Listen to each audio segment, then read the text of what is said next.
Yes. There's this deal called a bag of burgers, and it's the most like H2O. What's up? It's like the bag of burgers to me is the most sitcom coded thing ever. I don't know if any of you saw my latest TikTok. I do have a special guest here today, and that is Insaniac, who's my favorite of the Gorgonites.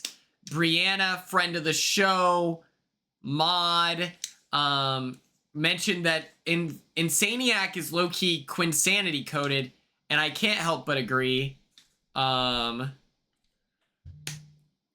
He's so sick. This is like the most like, if he were more articulated, like straight up, if his arms bent here and here, as well as like his legs, honestly, if it was just here that bent, that'd be awesome. Look at this detailing. There's like, you can see the muscle tissue throughout the full mold. His spine is like out of alignment. You can do this, like, awesome. Yeah, he's so cool. He's so cool. Badass. Yeah, his whole thing, he like spins in a tornado. It's a whole thing. You guys wouldn't get it. You wouldn't get it unless you've seen Small Soldiers. That would be so cool. They should do. I'm shocked that they haven't happened. That hasn't happened yet. Okay. I'm gonna need chat's help here at one point. I've never played the game All Stars. What is that? They had a, what's it called? They have a video game set in Gorgon, which is where the Gorgonites are from, and it's so much fun. Madison, I just saw your message right now, so if you sent it recently. I've gotten a lot done today. I got my ticket somewhat taken care of. Oh, Super Smash! It's like the, what's it called?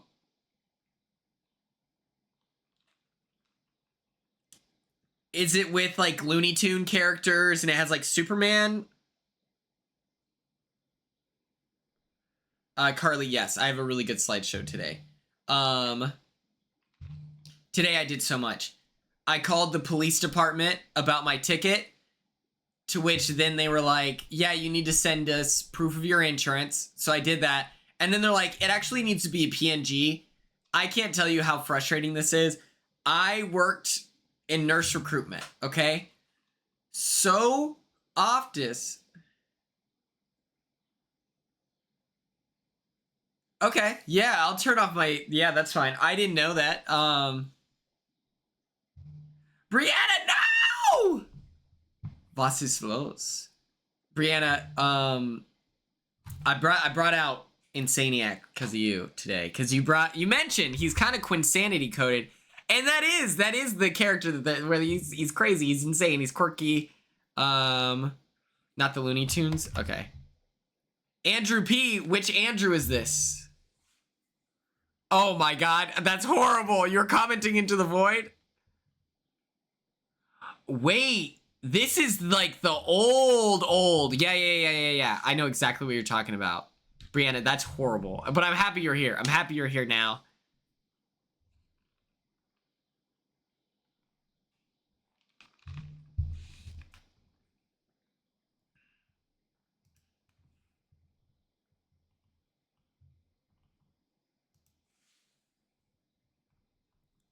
Okay.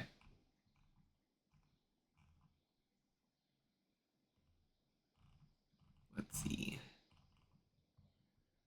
What the? I don't know why I can't. Okay, there we go.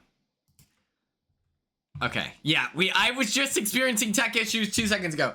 I did so much. So what's frustrating about the whole we can't look at this unless it's a PNG thing is because when I was a nurse recruiter, people would send me like the wrong version. Like they would send it would be a JPEG instead of a PNG or something like that.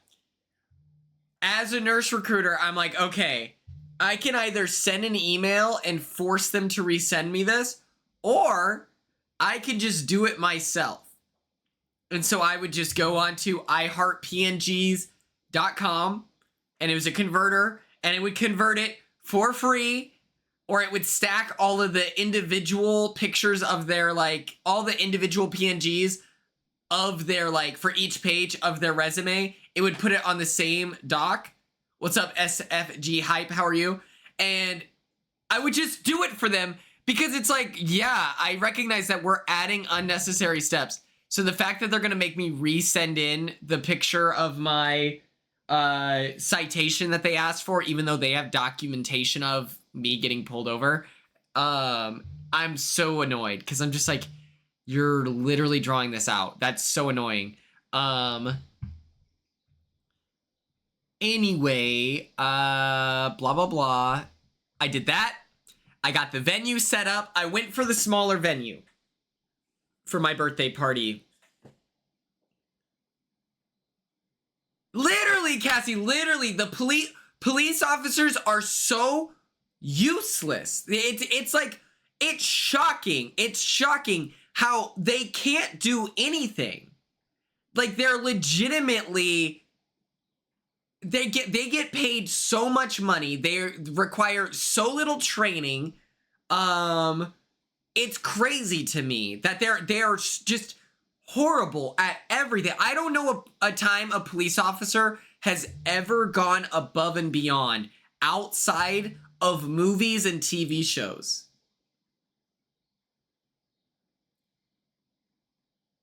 Colleen, beat up your brother and force him to be better. Please.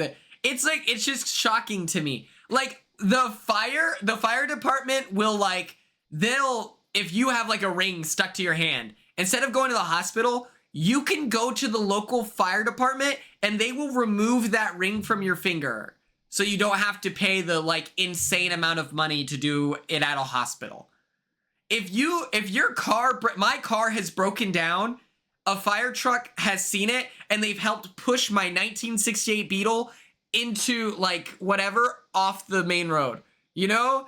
It's just like, the fire, oh my god, I'm not gonna get into it, but firefighters are actual heroes, and then police officers are the villains that expect the treatment of heroes.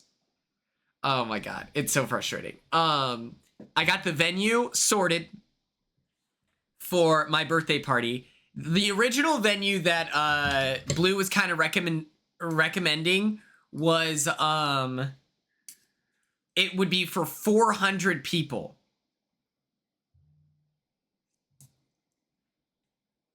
My boyfriend had a customer refusing to leave today until he got his fine waived and told him to call the police, and so he did, to have him removed, and the police got mad at him for wasting their time. It's like, is it wasting their time that you felt safer once that guy was removed? But, well, okay, so the 400 people is that it's going to be open. Like, Tucker's birthday party was open to fans, and so they had that place filled to the brim with whatever.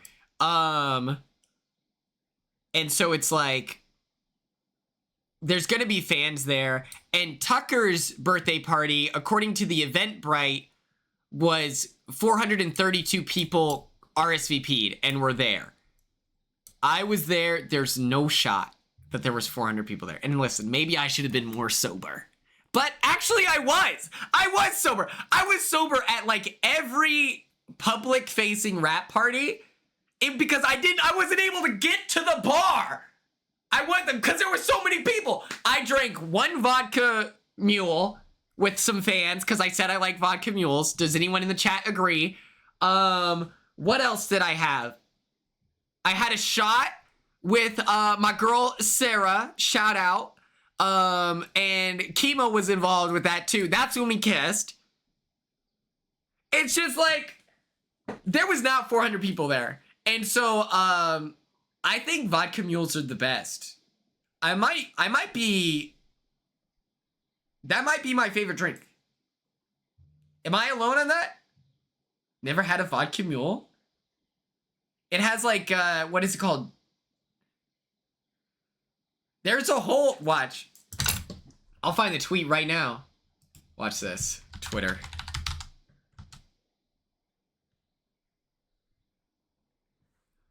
But their birthday party is like, they're doing that like later. I might go to that. I might go to that. These fucking guys. They're gonna they're gonna do this to me. Oh my god. I'm gonna go to Vegas.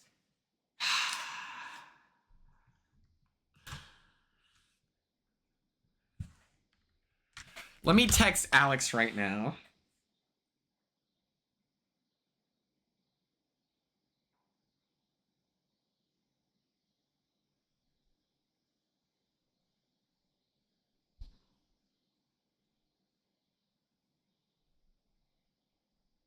Why did I just try to spell October the German way? What the fuck? Hold on. At every now and Quinn chemo.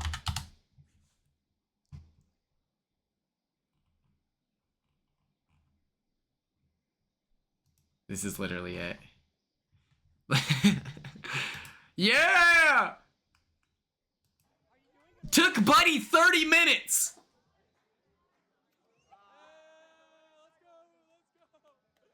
Took Buddy 30 minutes. What am I even saying? Wait, where's my... I had been asking the whole night. I was like, when we kissing? When we kissing? Buddy's avoiding. Buddy's scared. Buddy's nervous. At the end, I was straight up like, are we doing this or what, dude? You've been talking this big game. Oh my god. This whole time. This whole time. It's so fucking annoying.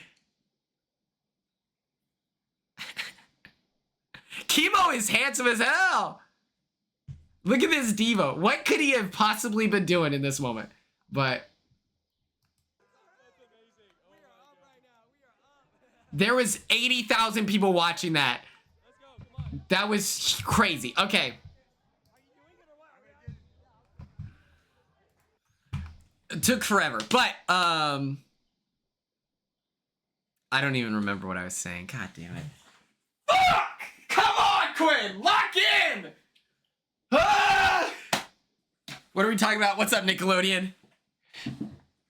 I'm gonna wear that outfit again this year. The venue. Okay, yes. The venue. There was no way there was 432 people there. There's no way. There's no way. And so hold on. Okay.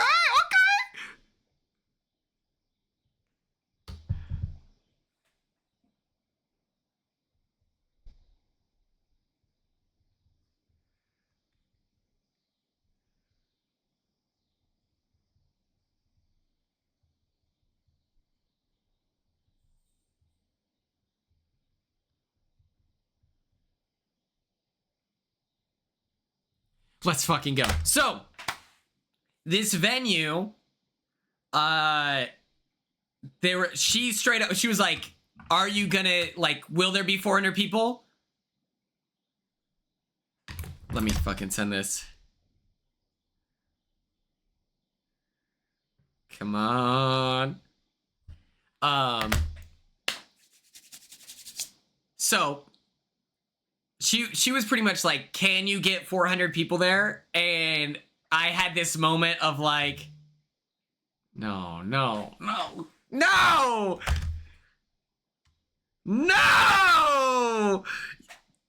You can't do this to me.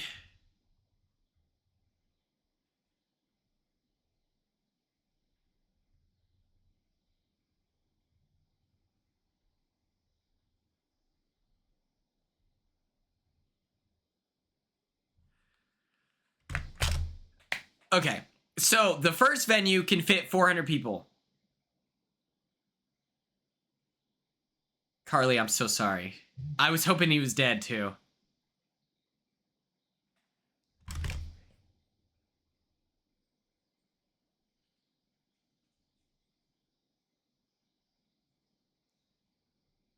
Damn. God, fuck! God, you lock in! Lock in! Come on! Okay, sorry. We're... So, The venue, originally 400 people. But I don't know if I've got motion like that. I don't know if 400 fans are going to pull up. The other venue is 150 people. And so I agreed to that.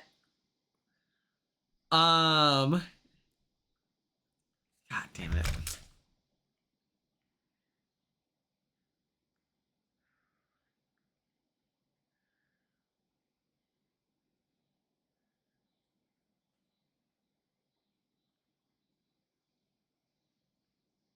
Okay. It's at the Duck Bill, which I love because Odd Duck Broadcast, hello. God damn it. Alex can't make it. They have a watch party in Vegas, so that's so annoying.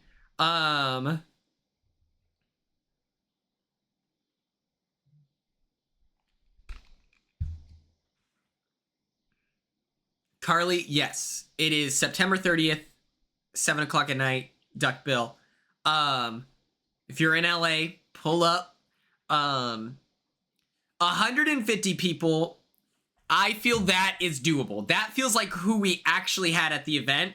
And then I said, I was like, oh, well, I would rather too many people come and there's a line than not enough people come and it was a waste of their night, right?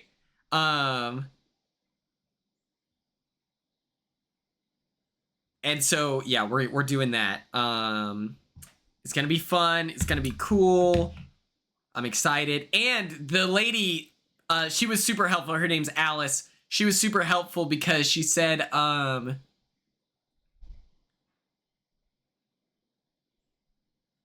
I have no idea what we're talking about. I've lost the plot. I don't know.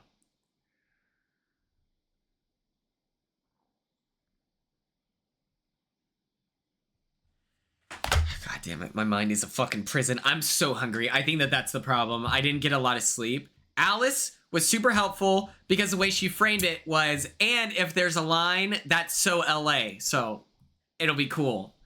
And we can take pictures that there's a line and stuff like that.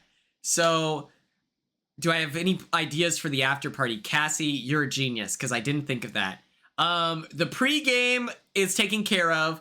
I don't know. We might just hit the town. It's a Tuesday night, so it's like I don't know what West Hollywood is like, but that's the vibe. I've been to West Hollywood once, but all of the places were closed down. We literally took an Uber. It was me, Jag, Jazz, Zach Wertenberger, and then Cash. If you guys know Cash, she's the best. She was on Love Island. She's so phenomenal. We love her. We took an Uber. We get to West Hollywood. Everything is already shutting down. And so we're like, yikes. Speaking of which, I need to make sure I invite Cash. I'm obsessed with her. She's the best. But yeah, so we have this all taken care of. Yes, I do know it's very gay. I'm familiar. When we were in line, listen, we're in line for this taco place. Mind you, I wanted to party. Like I was like excited for that. Me and Jazz peed in the same parking lot together. I was ready for the time. And so we're sitting there and I'm just like, whatever. And this is like pretty recent after the show. It's close to Halloween time. Parking lot, yes. What are you, a cop? What? Yeah, it's called a nightlife party situation, all right? It's a bonding experience. So we're in line in West Hollywood, and I'm getting recognized left and right. And I was like, it's fucking rules. This is great. Like, they're pulling up. They're like we're standing in line for an hour and it's just one by one people down the street and they're like, oh my God, Quinn, what's up? We're taking pictures.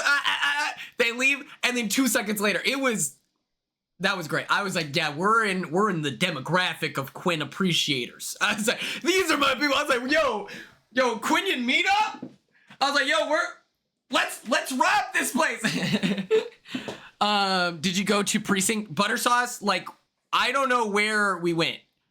It was this big ass club is where we wanted to go into. It didn't happen. Lame. And so then we went to a taco place. It was like it's not a strip mall because it's a nice area.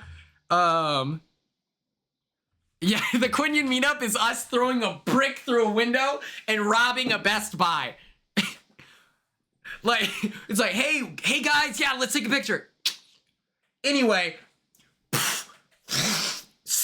it's us like attacking a Chick-fil-A. But yeah, so the area seems really fun. That's kind of where my Airbnb is as well. So that's going to be helpful. Yeah, listen. We're going to yeah, just a little class content. We're like, yo, let's sit. What is this? Yeah. At the second I leave stream, it does devolve into chaos, so that makes sense. Either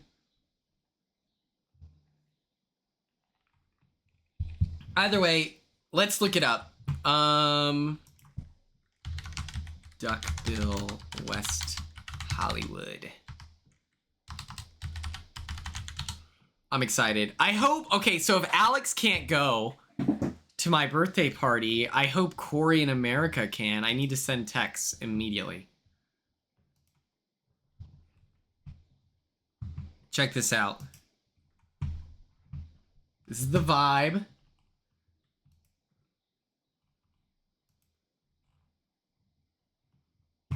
And so it fits 150 people. This is the 400 people.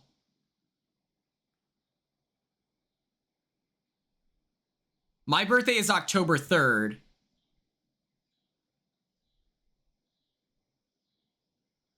Oh, I see. That's so fucking lame. But this is like for 450 people. I cannot get that many people there.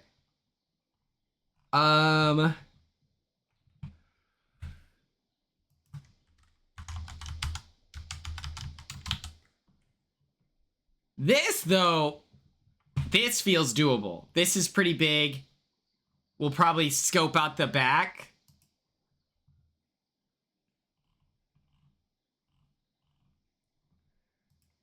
Okay. She sent me this. That shit did not work. It's September 30th is when I'm doing it. Okay.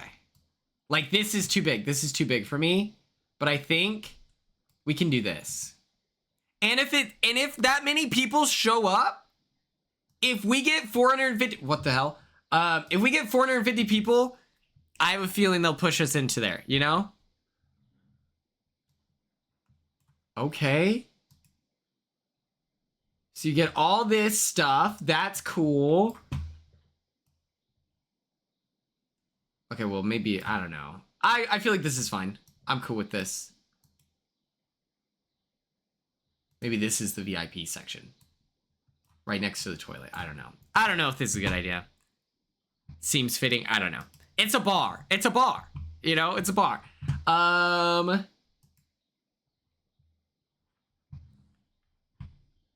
This seems fitting for a King's Gambit. It's gonna be a good time. It's gonna be a good time. Let's get into our movie, our Tubi Tuesday. Your boyfriend is a nightclub? That's badass. Okay. Let me get some music going.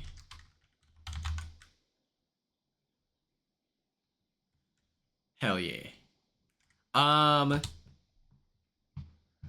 Let's do this.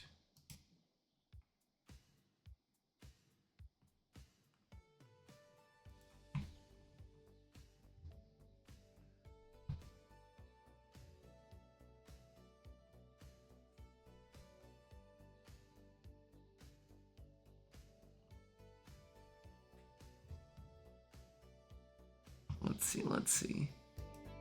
How's the audio on that? Okay. Here we go.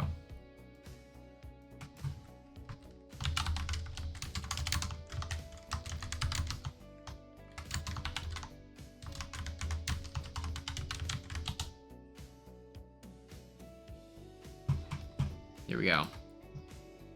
Welcome to Tubi Tuesday. Stuck in love. Stuck Quinn love. Hello. This week we watched what I would argue maybe the most millennial love language movie of all time. And I say that as a compliment. I think I watched this movie and I had a smile across my face the whole time. Just speak from the heart. You weren't embarrassing me. You went off script. Tom, for those of you who don't know, right before we're about to raid someone, right as we're about to raid someone, I'm like, oh, we should ask her a this or that question. Almost instantly I go, actually, nah, we won't do that. Tom sends his suggestion and I'm like, yeah, we're not gonna do it. Nah, we just won't. I raid and then he goes, we have a question we agreed on. And I'm like, I don't remember this at all. What are you're calling shots now? I was like, what the fuck is this? So then I had to think of one that made sense without the context of, it was out of turn. It was nuts. It was crazy. But here we have, Stuck Quinn Love, Tubi Tuesday, presented by your boy. First things first, we will be giving this movie a grade. Yeah, her stream was pretty cool. She was playing a spooky game, which I liked. Oh, wait, hold on. Let me face cam up real quick. We gotta do something real quick. We gotta do something.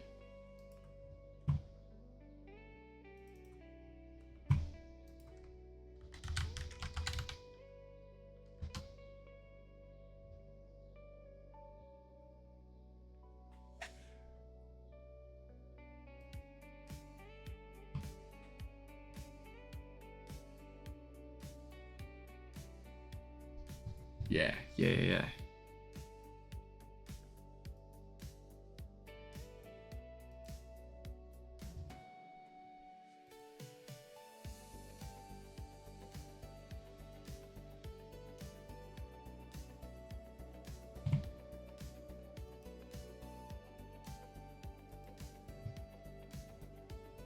Okay.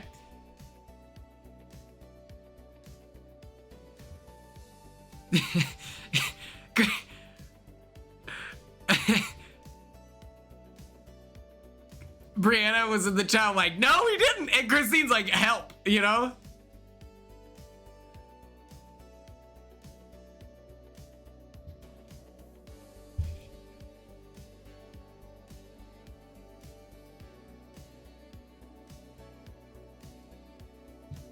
I don't know why this isn't installing. I don't understand what's happening here.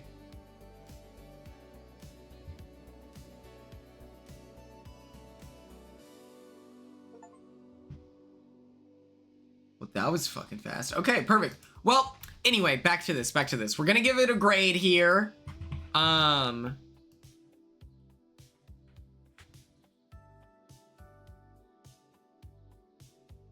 I was scrambling. It's whatever. It doesn't actually matter. I was just like, what the fuck? I was like, Tom, what the hell are we doing here? Anyway, let's discuss grading, okay? Giving this movie an A is like saying it's like getting your book published by your favorite author's publishing company. My Excellency doesn't save the situation, Tom.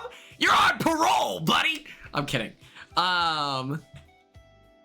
Giving it a B is like punching the guy disrespecting your girlfriend in the face in front of the whole party after bringing in weed, okay? Where it's like, it's awesome, but it's not as awesome as like getting your book published by your favorite author's publishing company. Giving it a C is like flirting with your crush at the bar and she's being mean to you, but you're kind of into it, okay? And then giving a D to this movie is like your parents are divorced. And there is no F. There is no F because, let's be real, this movie isn't an F worthy. It's not worthy of an F. Yeah, hopefully we can vote. And if you can't vote, send your belief. That was crazy. We'll talk about it later. But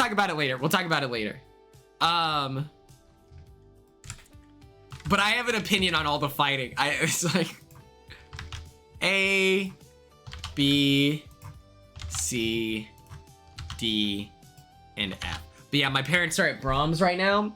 I'm either gonna get chicken strips with gravy or a burger. But they have this deal called the bag of burgers where it's like 5 burgers for a set price. And it's the most like cartoon, like Kim Possible, like the taco restaurant that they go to. That's what it reminds me of. Chicken with gravy? Hey, just say, that sounds disgusting. Fuck you. Now what? All right, what the hell? What the hell? It sounds disgusting. You've never had gravy before? With chicken strips? Yo, I'm losing chat today. This is nuts. Am I crazy? It's delicious.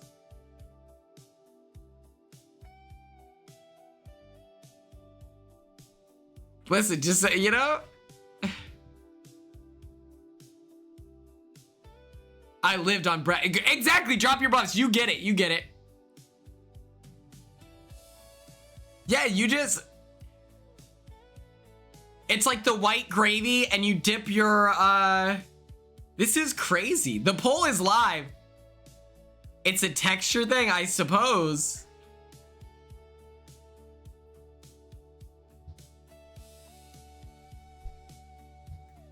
You guys are crazy. It's actually good. Yeah, the white gravy.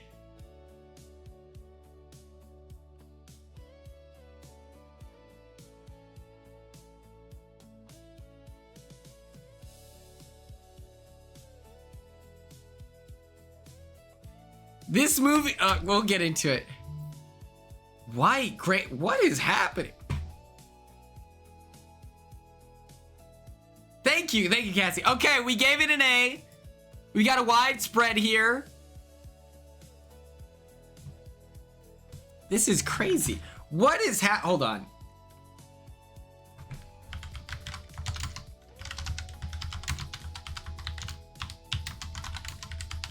This is crazy. There's no way.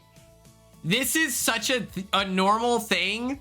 This is such a thing that when I went to Nebraska and went to a different fast food restaurant, I was like, I would like chicken strips with gravy, please. And they went, gravy? What?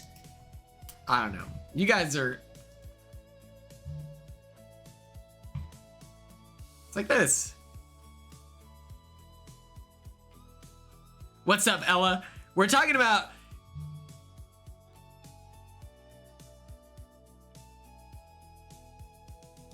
This is normal. You guys are so annoying. Literally.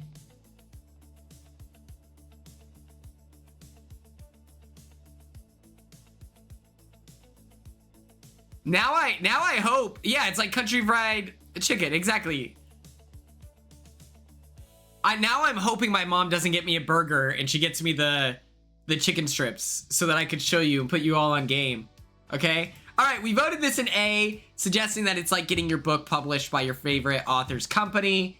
I think it was really good. I understand why people like it. It feels like a very sentimental movie. I did want to talk about how this is a family full of manipulators. I might hate the dad. Am I alone on this? I think he's kind of shitty. I think that he has good intentions and it's like whatever, but low-key fuck this guy. I low-key fuck this guy. When he read his son's journal, looking at the dates like always, and then he's like,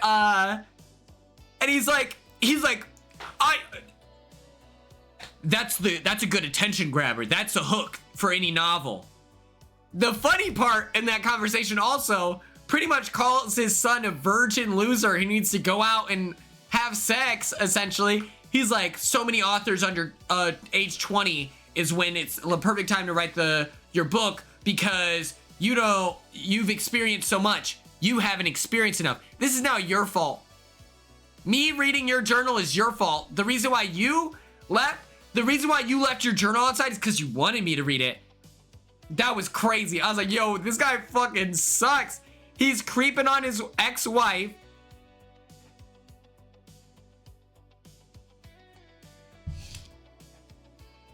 Just because you wear a cardigan doesn't mean that you're a cool dad.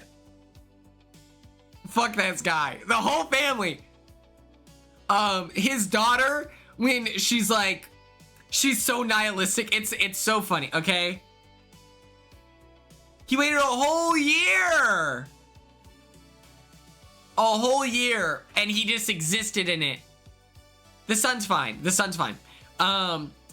But when his daughter is so millennial cool girl nihilism, like, I love it. It's like, it's such a, it is, imagine you have a timeline, a river, okay? And it's flowing. And as the river flows, it gets like, it changes. There's different textures. There's different, whatever. It is like if you had a ladle and dipped it in the millennial waters and went, that's what it's like. The daughter was crazy. She's so nihilistic. It's so funny. Where she's just like, you're just trying to, I just want meaningless sex. Let us fuck because I'm just above it. It's crazy. It's awesome. It's like, I think it's intentional. It has to be. At this point, it's tongue-in-cheek, at least, you know? Where she's like, all you want to do is have sex and that's all we have. Why waste time? I'm like, god damn! She's a dope! Like, that's nuts! Let's vote on our favorites here, okay?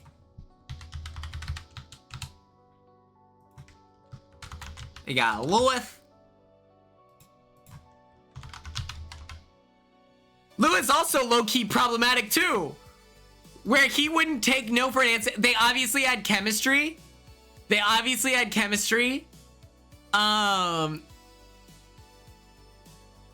Please tell me you're joking. What? They obviously had chemistry, storyline, they're meant to be together, whatever. But I'm just saying, the second she was not down the clown, and then he was like, you know, you're gonna get a rash, you know, I thought you were whatever. Like, I hate that language, it's so crazy. Or the dad, okay? Who is your fave round one?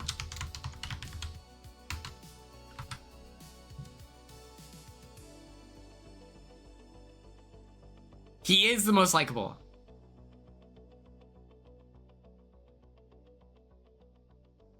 Yeah, Lewis is played by Logan Lerman. See? That's literally Lewis, guys. You guys are weird. You guys are weird today. You guys are weird. What? What, chicken and gravy? You're disgusting freak. Dylan O'Brien, the one that rhymes with villain. Oh.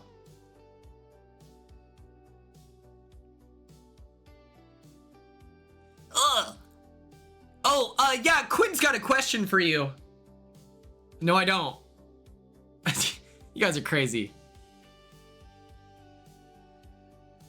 I vote Lewis, I just can't vote. Okay, let me see how.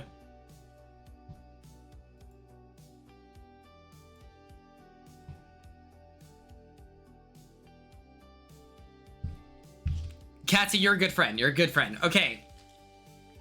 Lewis makes it here. Round two, I'm bound to. You're voting between Samantha, Mom, and Kate.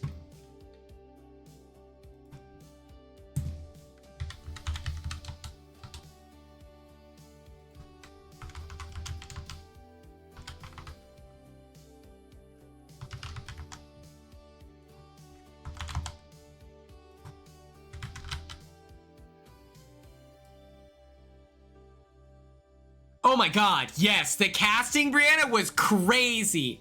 That was like, I was like, oh my god, that might be her actual child. I was like...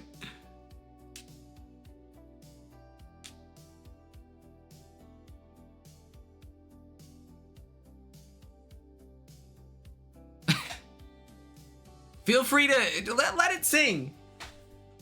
Hold on. I'm so hungry. I might go grab a snack. I'm so hungry. All I'm operating off of is the Monster Energy drink. I'm on it. I'm like on demon time right now. Let me turn my volume completely down.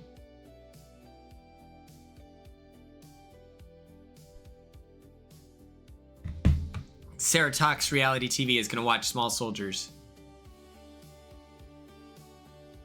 I'm waiting. My parents are getting me Brahms. My mom was like, we're getting Brahms tonight. Do you want food? I was like, yeah, please.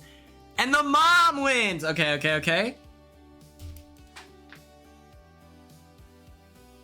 Perfect. Round 3.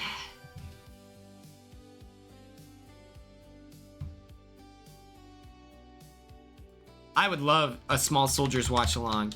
Where is it? I don't even know what it's on. I've only seen it on VHS. I've never watched Small Soldiers like streaming on TV. I've never seen DVD version. I've only seen it on VHS.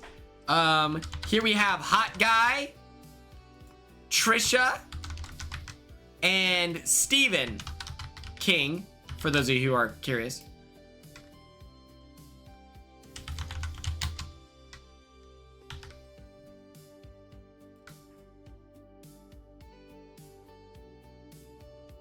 Rent or the Paramount Plus. Oh yeah, we could definitely watch we can do a watch along with that.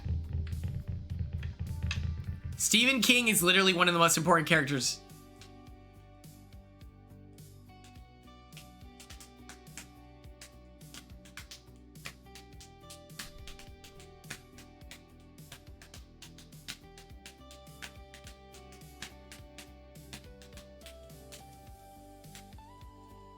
I was like, Trisha is too good for the dad. She should be with the hot guy.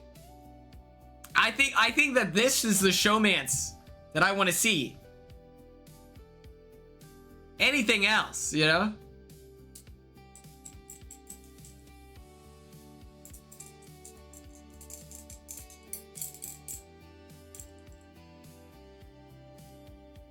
Madison, I'm so proud of you. Trisha wins. You know what? Madison, you should be proud of yourself, okay? Progress is progress. Okay, Trisha wins. So our final round for the finale, for your favorite character. Hold on, what was the split here? Steven got not a lot of love for a hot guy. I'm shocked by that. Okay, slash poll. I thought about it, Carly, but sometimes I worry, what if, I don't know if anyone thinks of this with celebrities. I'm like, what if he's insecure about that? Like, I don't want to hurt, just in case he tunes in. Just in case, like, imagine you're Glenn Powell and you're like, oh my God, Quinn's doing a Tubi Tuesday over the movie I was in. Let's check it out. He might see this. Yeah, literally. Okay, slash poll. Your options for your favorite characters are either, this is your absolute fave. Do you want Trisha, Mom, or Lewis?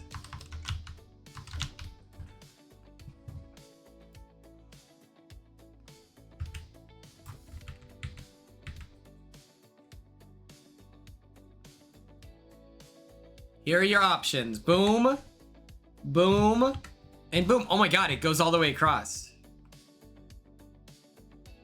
He could be here. He could be one of the 30, 32 now.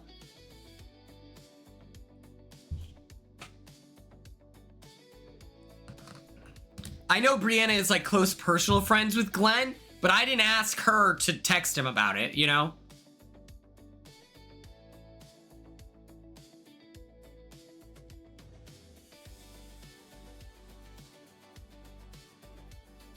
Carly, no. We all liked the movie. We liked the movie. Everyone voted it A. Remember? We're only looking at it through the lens of today's whatever. Thanks, Madison. I literally bought this.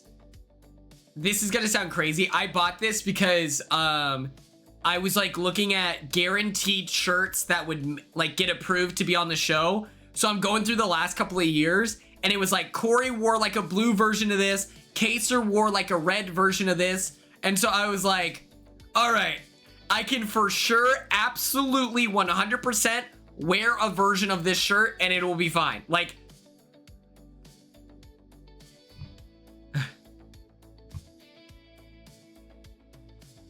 Okay. And our champion is our sweet boy, Lewis. He's a sweetie. He's a sweetie. Secondly, I wanted to talk about why was that low-key cute? Okay. Okay, I did want to talk about this. I love that that is a family full of demons. Okay? And so you have, like, it's crazy. Like, what's her bucket? Sam? She's like just walking up to people and is like, let's do this thing. Mom and dad cheating. And then it's so funny that Lewis, who's like, you know, a soft boy and whatever, Kate is a demon. So then she fits in. It's awesome. Why was that cute? Okay, and she's like, it's your first time, so you'll remember, and I've never done it in a closet. I was like, that was actually really considerate, and like, you know, if you had any insecurities about her being experienced, now that's like put to the side because now you know she went out of her way to make it a special, memorable, intimate moment. I was like, that's kind of romantic. And then when he's like scared and he's crying and he sleeps in the closet, oh my god, that's cute. Oh my.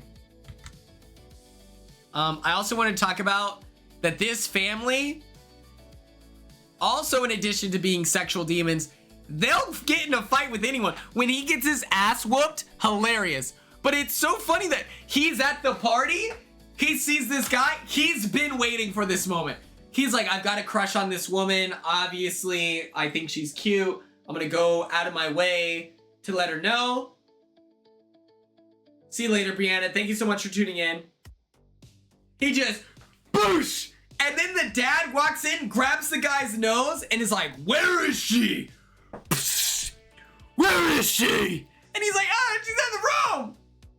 He, boosh! I love it. I love it. See you later, Brianna. Okay. Let's get into the squeakquel. Okay? The way this family is all writers, I think that it, she's a minor! Boosh! Crazy, crazy. Okay. While you all dream about what this squeakquel is gonna be. Oh, that's supposed to say horror, not horror. Okay. My favorite Alvin and the Chipmunks movie is probably the... It's probably the first one. I'll be right back. While I'm gone, no one's in charge.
All right. All right. The Alvin and the Chipmunk movies are low-key good. Like, they're actually good. This is Brahms. You can buy, like, groceries there and stuff like that, and it's very good. Ooh. That sounds great. All right, I got a burger. You're lucky. You're lucky this isn't chicken strips. Okay. Here we go. Writing the squeakquel. The squeakquel. So, this is a family full of writers. And so I think that it should be, the mindset while we're doing this is that it's written by Lewis, who loves mysteries. He literally said the phrase hard-boiled, okay? And I want it to be a story about love that turns into a horror story, all right? That's the game plan.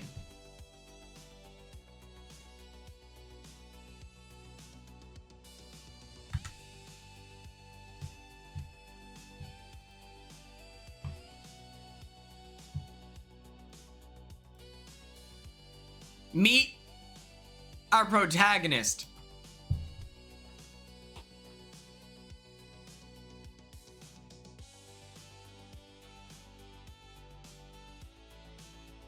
$21 is crazy, Tara. Was that like your birthday dinner?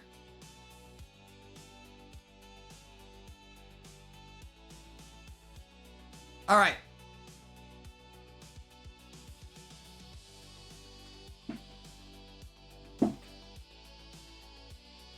Oh, perfect, perfect. Our protagonist is Detective Vinny the Lip.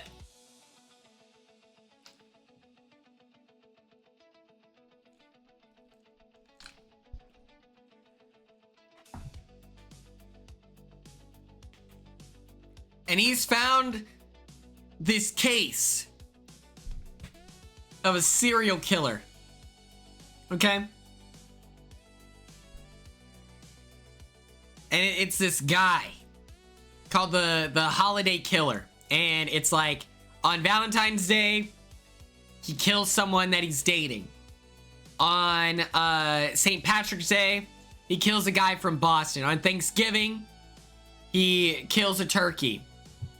Things like that. And Vinny the Lip is also an author, but mostly a full-time detective. And he sees this, and it's this case, cold case from like the from like the 1800s, okay? Like this is like colonial times. He starts writing his own detective series about the Holiday Killer. And all of a sudden, I have not seen Hard Eyes yet. All of a sudden, it's Christmas time, and a Santa Claus is killed. It's like, oh, well, that's strange. New Year's happens.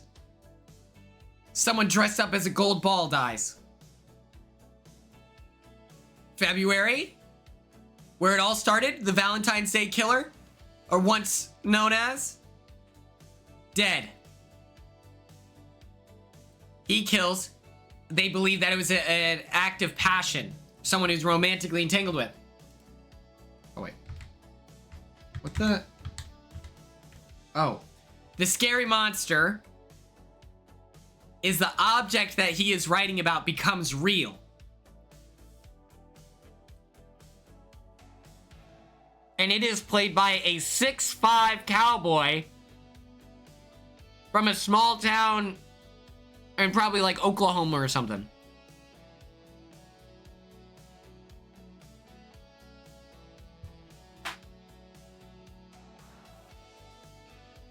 Now,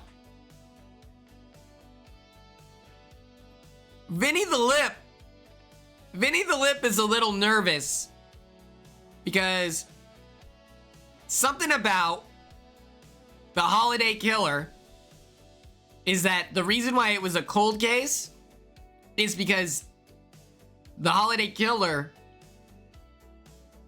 killed every detective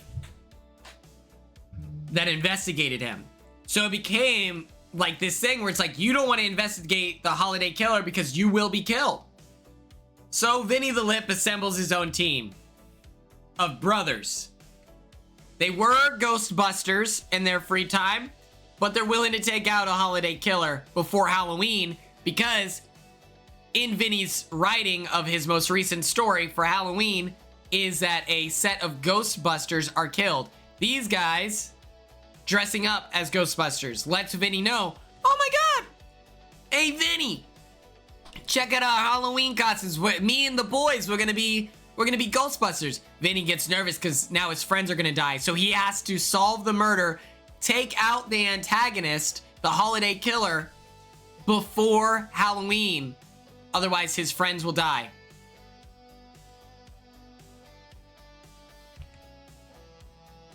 So here are our protagonists. You have Vinny the Lip, obviously. You have Logan Lerman, where's the mouse? Logan Lerman and Dylan O'Brien. Timothy Chalamet and Finn Wolfhard.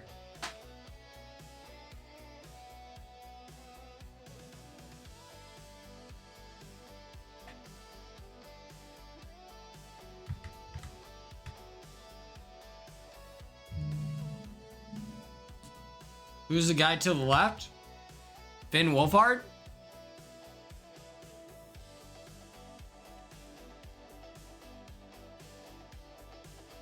The burger's not great, I'll be honest. I was in a burger mood.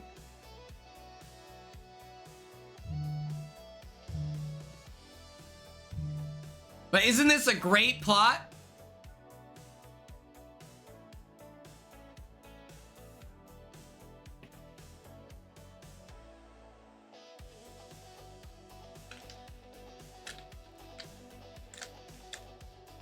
I'm going to Paris. Carly, that was fucking awesome. That was dope as hell. Yeah. Holiday killer becomes real.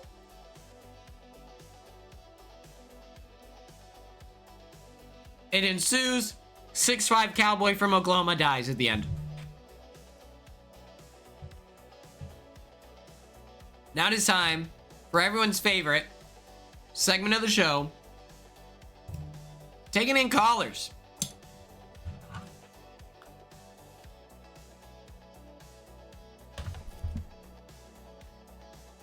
Let me put myself on the big screen here.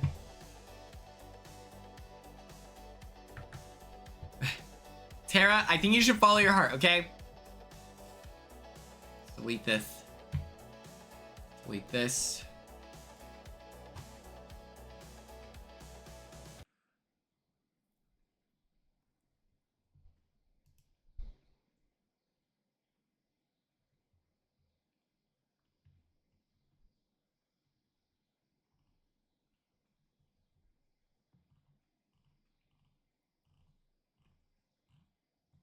Okay.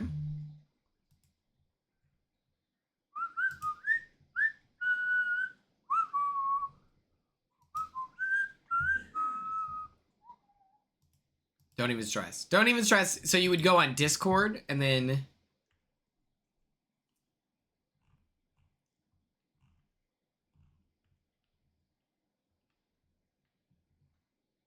Okay.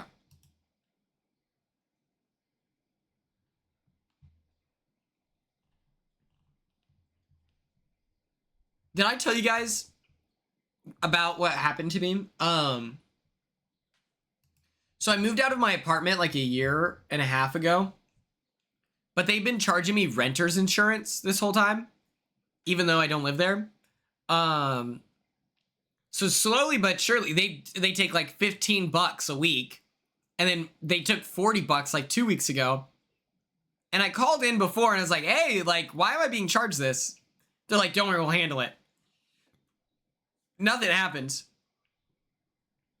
And so I called back in today and they're like, we need proof of your move out so that we can give you all your money back.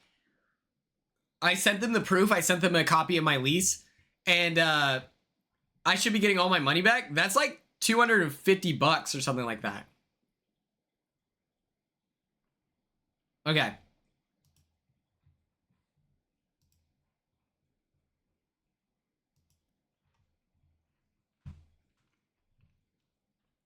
Let's open Discord.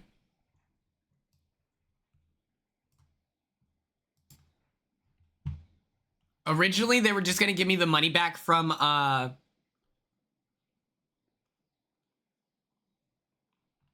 Cassie, literally, that's what I was thinking. I was like, this is perfect for my mosey on down. Okay, we have some awesome people in the call. This is great. Am I in it now? What the fuck? Okay, I am. We nailed it. All right, here we go.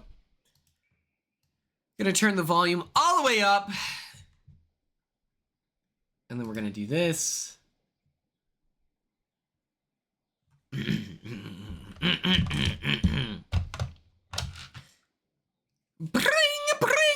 Who is it? Hi, this is Carly. Oh my god, Carly, how are you? I'm good. How are you? Oh, just buzzing, having a great day. And you suggested this movie? Yes, I did. It's one of my favorite movies, actually. Heck yes. Thank you so much for recommending it. I feel like it was really, really good. What are your thoughts? So I really just wanted to say, because I've shared a lot about this movie, like leading up to it in the comments and stuff. But I just wanted to say, I watch this movie like every year, every fall. It's one of my favorite throw-ons. So I just wanted to say thank you guys for sharing that with me, because it's just something that I always do every year. I'm a big Hurt Comfort fan, so I wanted to like give the precursor that it was like it is a tearjerker at times, and sometimes people don't like that. So I completely get it. With how weird everyone's behavior is in the movie, and they're writers, so they're going to be messy and live life on the edge, and so I think that's part of the point with it, and it can be taken a little bit rough sometimes. So but I just really like it. And also, sorry, I'm having like some teeth pain right now from my sinuses, so I'm trying to not talk that much. But one of the fun facts that I just have one, and it's that Lily Collins is Phil Collins' daughter. So I always refer to her as the Tarzan baby, like the baby that inspired all the hits from Tarzan, because he wrote those songs for her. And so that's just one of my favorite pieces of lore. That's great lore. Oh my gosh. Yeah, so that's Samantha. She is played by Lily Collins. But yeah, that's really all I had. Thank you guys so much. Shout out to Carly. Let's get some snap applause in the chat. First of all, for sharing today, and then also for putting us on to a great movie, one of her favorite movies. This is awesome. Like, thank you so much, Carly. That was awesome. Thank you. Bye. All right. Okay, here we go. Cassie's going next. Okay, don't worry.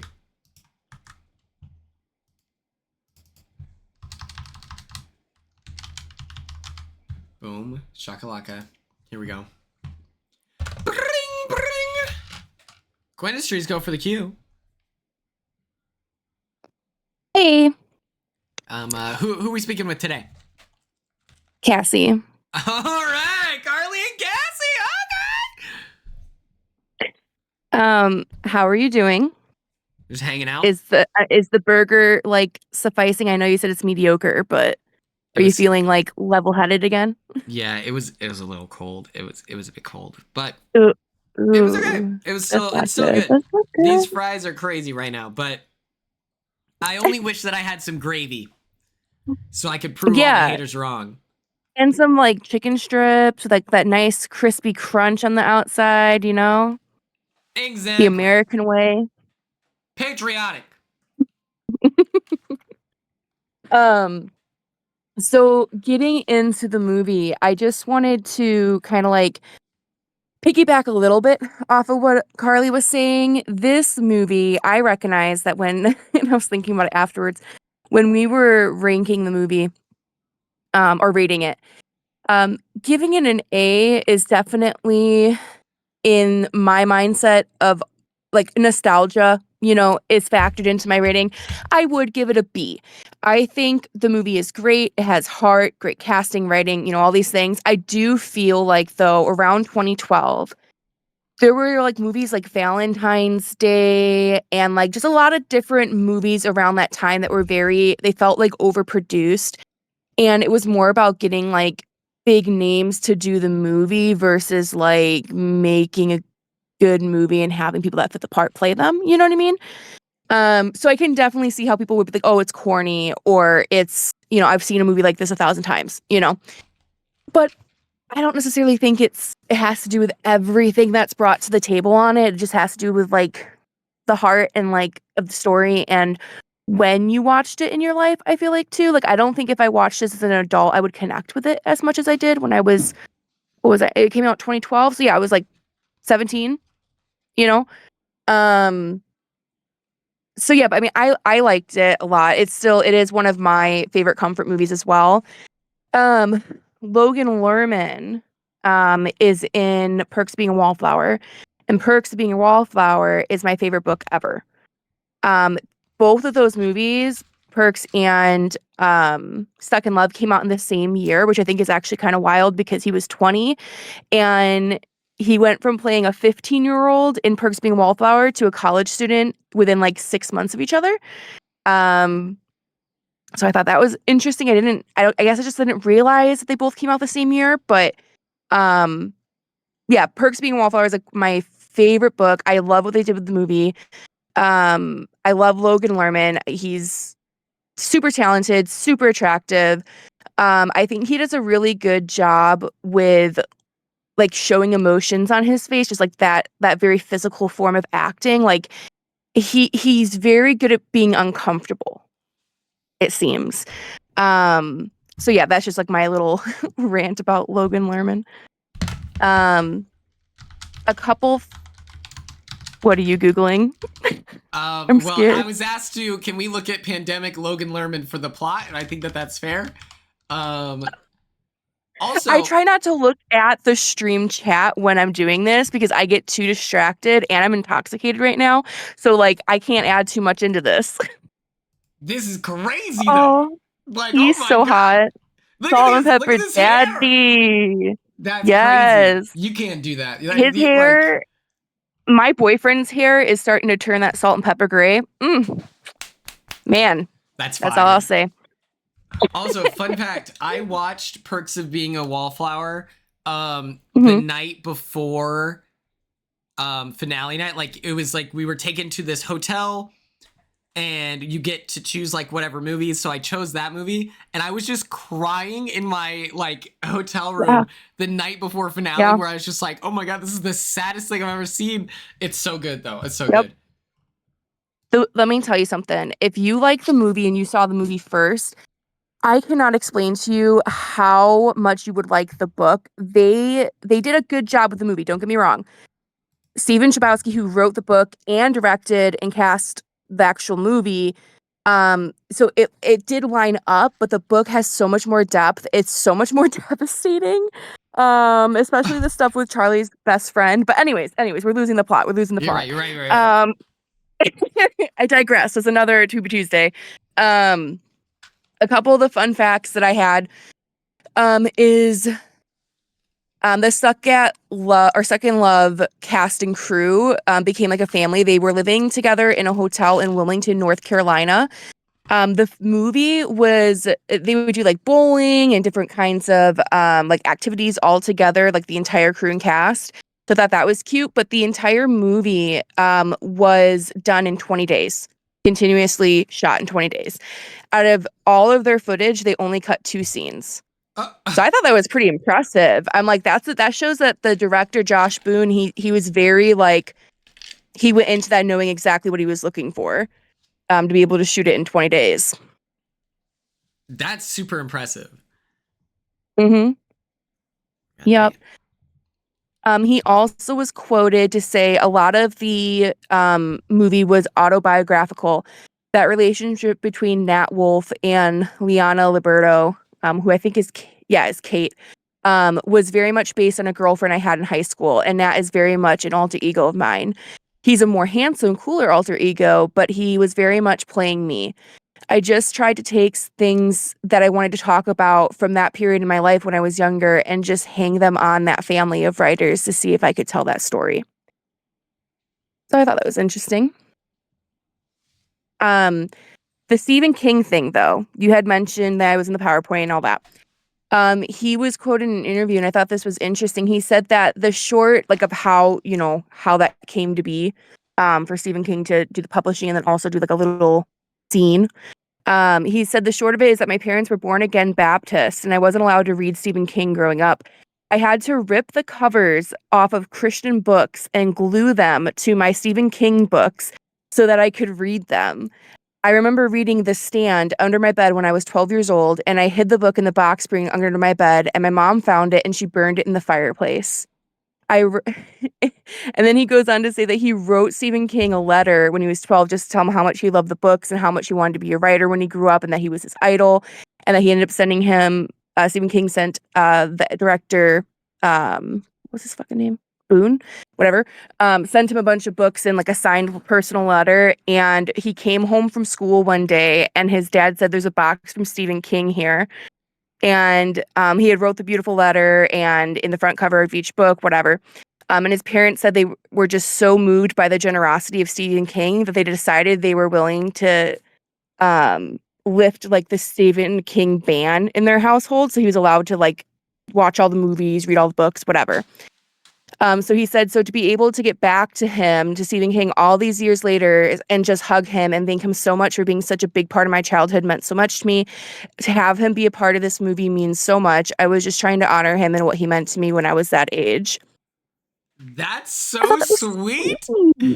Right? I was like, that's so endearing. That's so cool that like, it was banned and he got to write him and got, that's cool in itself that Stephen King took the time to do that. But then to come full circle like that, that's insane. And for the parents to be so religious and everything like that, and then see like the actions of an author that they don't approve of, and to like respect it and be like, wow, that's actually really cool that you're doing this for my kid. Like that honestly takes a lot of maturity from the parents to kind of be like, you know what, like, which they set up that system, but it's kind of cool that they shifted it around with such a once in a lifetime opportunity. Right, because when people are like that religious to where they start to like ban certain media and whatever, I grew up like that. Normally there's really no reasoning with them, so it just kind of shows how much the generosity of that helped them kind of see through the fog of that controlling religion. And kind of went, you know what, like this means so much to my kid. I'm going to value that more than the rules at this moment. So I thought that was nice. You had mentioned Sam in the movie and her like apathy, or at least like projected apathy and nihilism. Obviously, I don't. That was a front. We saw throughout the movie she had some character development and she had a lot of emotions. But the point in this movie when I was 17 watching it that really like stuck with me is when Sam is smoking weed on the roof with her brother, whose name escapes me. And she said, "Love is setting a place at a table for someone that's never coming home." Amazing. That was like a little bomb in my mind. I know that sounds so depressing, and it was. I didn't have like the best home life. There was a lot of neglect of basic human needs and other shit going on. So like when I heard that, you would think that quote, if someone is already not in a great environment or headspace and whatever, you think that quote would like push them over the edge and be like, oh, nothing matters. You know what I mean? But for me, it kind of did the opposite. I was like, I feel seen in that moment of her like not having a good relationship with her mom and like really feeling like that, and like I felt like it was relatable to a sense. I didn't feel as alone in that feeling at that time in my life. So I don't know, just something about that, and then them smoking weed on the roof and like just kind of like the dynamic between those siblings I just really, really liked. That's such a sweet moment that you bring up where it identifies like, your mom's not pulling up, right? Like that really, really sucks. but I feel like that then speaks to like recognition in how much you care. And then I feel like that then leads to like a change in attitude and breaking cycles where, you know, if you've always set the table for someone you know will never show up, then I feel like that's going to inform your decision later in life to always pull up for those dinners because you know how much it means for them to be there. Yeah. No, for sure. And I think like that's also reflected in my own personal life of like I read a quote the other day. I forgot what it said exactly, but it was basically like if you seek and desire community, you have to be a part of the community. You have to show up in the community. You have to, you know, even when on the days you don't want to, you have to show up to that dinner, to that birthday party, to that wedding. Like the community that you want is the community you create, and you only get so much out of it as much as you put into it. So I think that definitely kind of gave a good perspective, like, you know, a 17-year-old me and definitely in crisis. And yeah, I don't know. I felt like this movie, and not to mention Perks being a wallflower again, but this movie was like, it had that same kind of depth to it. Not as much, but it had that same kind of like, I don't know, like warm, tingly feeling, kind of how like Carly was saying, it's her like comfort movie. It's very much a comfort movie for me, for sure. The last thing I have to say, is Nat Wolff, hot. Any Naked Brother fans in the chat? If so, check in. He Crazy is a hottie taxi. to this day. His brother is too, Alex Wolff, who is also in the Naked Brothers band. I'm sure a lot of people know this, but he was in Hereditary. He's so good. Very talented family. They're also Nepo babies. I don't know if people knew that. I didn't know that until they were a lot older. Crazy car. Yeah, but yeah, they're Nepo babies. But I mean, you know, if you're gonna be a Nepo baby, at least be talented. Yeah, You know what I mean? It's like what's her bucket? Her dad is the dude. She's on Stranger Things. Her dad is the dude. Do you Never mean mind. Phil Collins? No. Oh, frick. Her dad is the dude. Give me a moment. Hold on. I can think of it. Hey, Quinn, I know a medication that might. You know. yeah. What's her name from Stranger Things? Millie Bobby Brown? No. Winona Ryder? No. Hold on.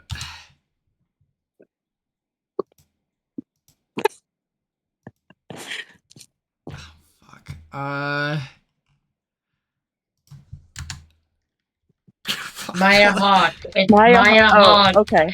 Maya Hawke. Exactly. Okay.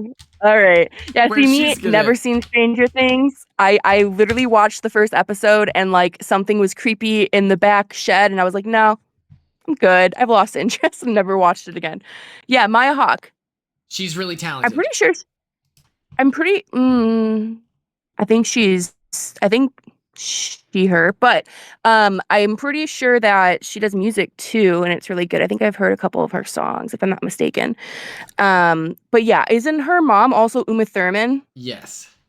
Uma Thurman that's and crazy. Ethan Hawke. Am I crazy? Yeah. I think so. My last little thing is a link, but I promise it's not a live feed. Show this to hurt people's feelings that saw the movie. It's just an edit. Oh, perfect. Oh, great. It popped up after I watched the. Looking at her first. Drive you away. I don't think there's audio. Is there? I know Yeah. what you'll say. You say, oh, someone you know.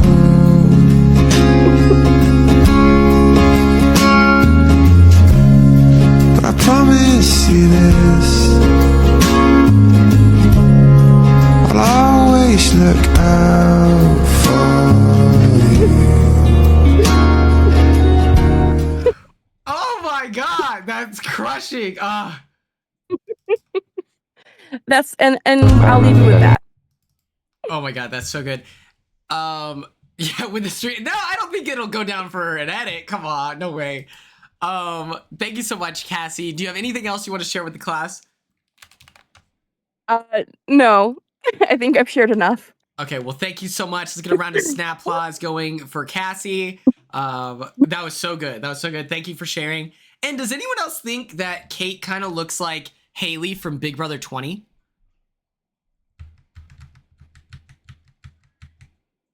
Where is she? Oh, that's not the best picture. But doesn't she look like Haley?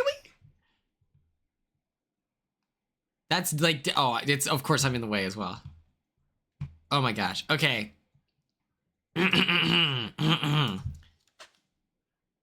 Haley was in the most recent season of Criminal Minds. Oh my god. Okay. Bring, bring.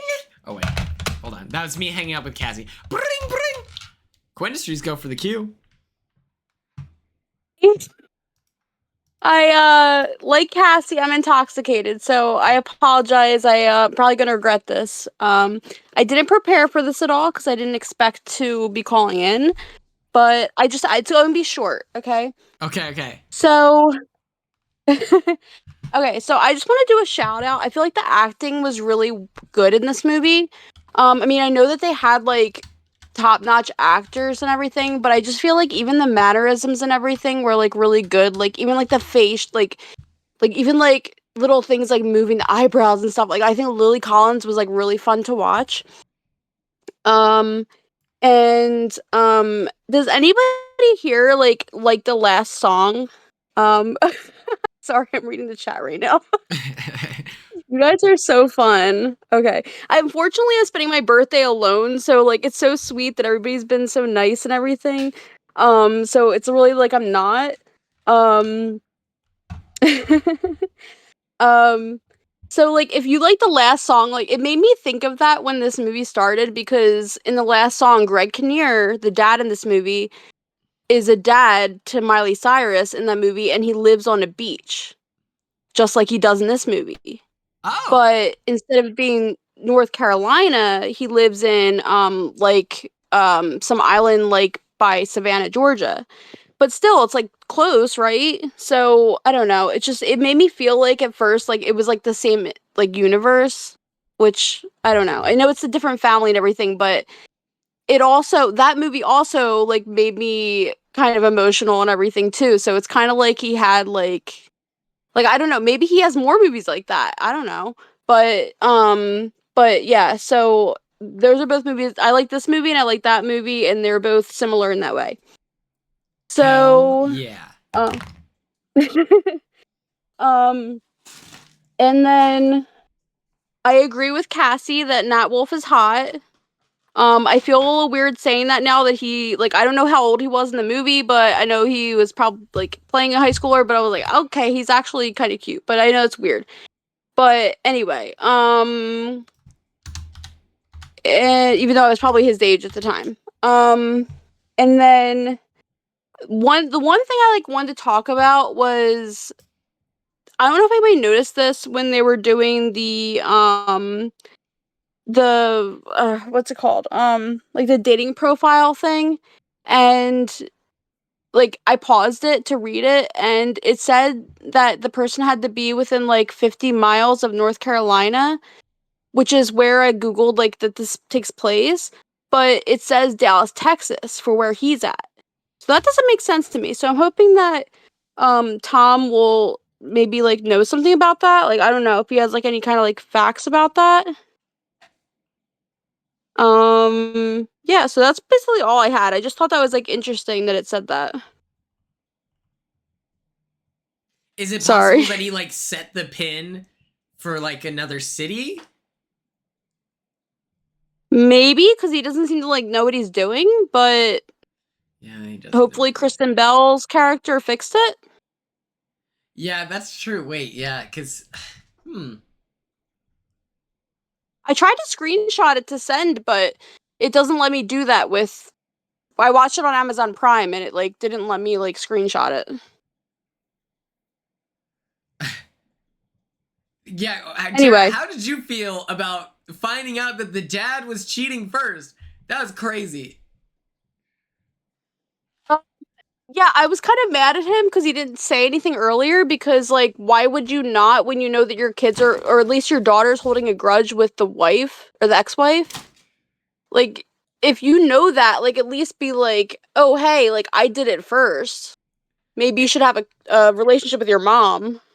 It's that, Unless he felt like he couldn't lose. He was selfish. He was selfish because even whenever she wrote her own book and she didn't publish the one that he helped work on, he took that so personally. I think he's just a selfish person. I think he's just selfish. So he knew what the courageous thing to do, but he couldn't. So in that moment, he shrunk. And then... you know what? I agree. Like, I feel like he probably thought, well, if I tell her, then I'm going to lose her too. And to feed into him being not a chill guy, he then waits to tell his daughter to then where it's a favor to his ex-wife. Where it's like, I told her the truth. And it's like, yeah, you should have done that years ago, buddy. Okay, you don't get to harbor information and then be proud of yourself for sharing it when you were the one who caused the breakup. Like, it's so, oh my gosh. Exactly. Yeah. And yeah, so I think that was selfish on his part. I mean, nobody's perfect, so if that's his, well, there's a few ways he's not perfect, let's be honest. I mean, he was stalking his wife. But Yeah. oh, also, I just thought of something else. When the son's girlfriend was rummaging through like the medicine cabinet in the ex-wife's house, like, why does she do that when the door's open? Yeah, I was like, girl, don't jump and whatever. Just lock it, you know? Like, I don't know why, giving tips, but it's like, come on, man. Like, if you're going to do it, at least do it well. Yeah. Like, especially because you probably went in there to use the bathroom, so you would close the door behind you. Like, it didn't make any sense to me. So Incredible. yeah, that's all I had. Oh my gosh. Well, thank you so much, Tara, and happy freaking birthday. Congratulations. Trip around Thank you. the globe. Well deserved. You've crushed it, and I appreciate you being here today. Okay, thank you for having me. Bye. Let's get a round of snap applause for Tara, birthday girl. My first call-in. First call-in! Who the hell's calling? But thank you so much, Tara. Have a great rest of your night. Nobody stopped me, by the way. I asked them to stop me, and they didn't stop me. Yeah, you stepped up. You led. You crushed it. Oh, man. I think, honestly, everything toxic about this family where you're like, yo, that's not cool. I think that it's just like a staple of the time. It's that problematic millennial love. And I fully co-sign it. Because as a viewer, it's like I felt myself slip back into that high school mindset where I was like, this is normal and this is okay. I was able to remember what it was like to be alive at that time and be unaware of like how crazy some of their decisions were. And so anytime it's a period piece. Exactly. Madison, you're going to call in for this next Tubi Tuesday. I can feel it. I believe we have one more person. 2012? I was 13, so I was like, I think I was in 6th grade. But that, that whole timeline.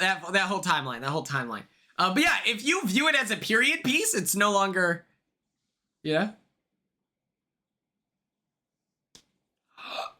Colin is Carly's best friend's ex who just broke up. And they just broke up because he DM'd one of Carly's friends to hook up. That's crazy.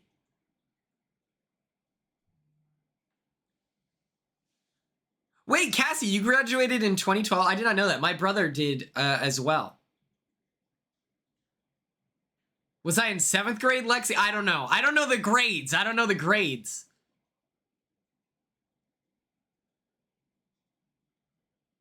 No, one of his girlfriend's friends. That's even... Tara also graduated in 2012. What was your, like on the back of the shirt?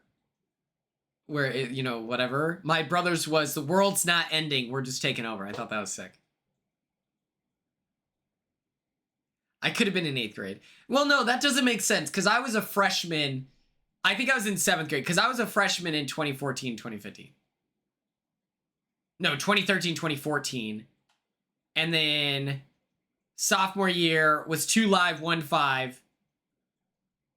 2016 junior year, 2017 senior year. Boom. Brianna, you can't do that. We're too emotionally invested in your life. You can't do this to us.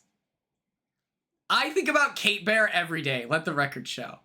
I've never stopped thinking about Kate Bear. I'm like, you know what? I understand. People are busy.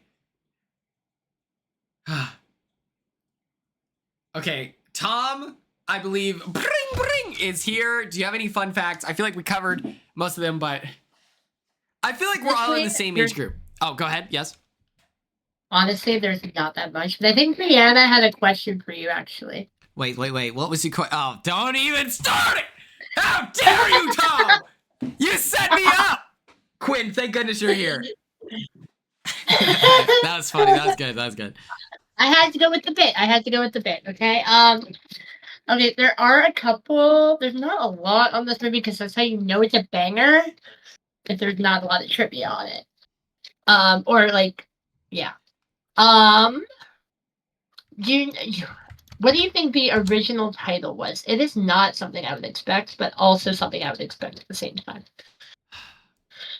There's authors, there's a beach. It's got to be like The Unwritten Story, something like that. It's like,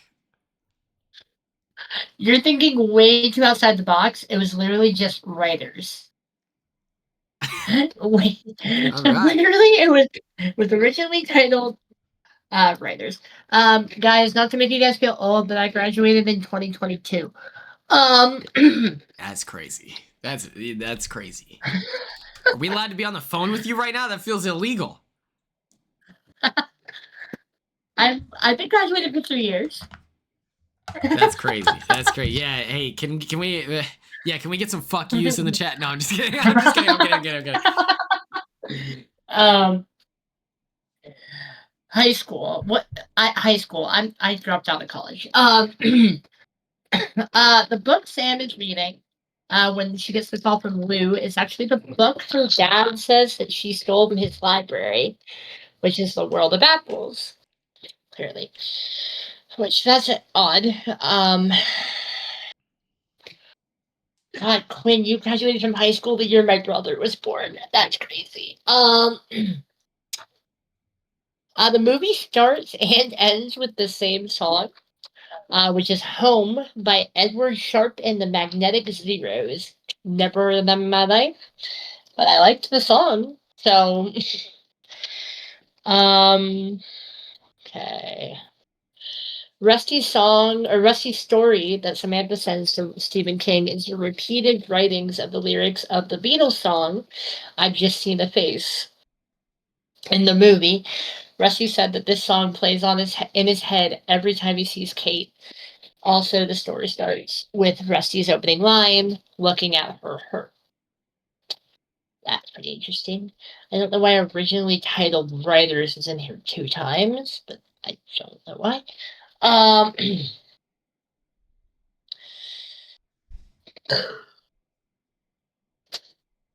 Jesus. There's a couple well-known literary writers who are mentioned or whose book characters are shown. Reading include they include Flannery O'Connor, Richard Ford, Joan Didion, I can't talk. Joe Didion, Stephen King, obviously, and Raymond Carter, who is a good like Flannery O'Connor. That was like a old like old shit. Like they died in 1964. That's what that is.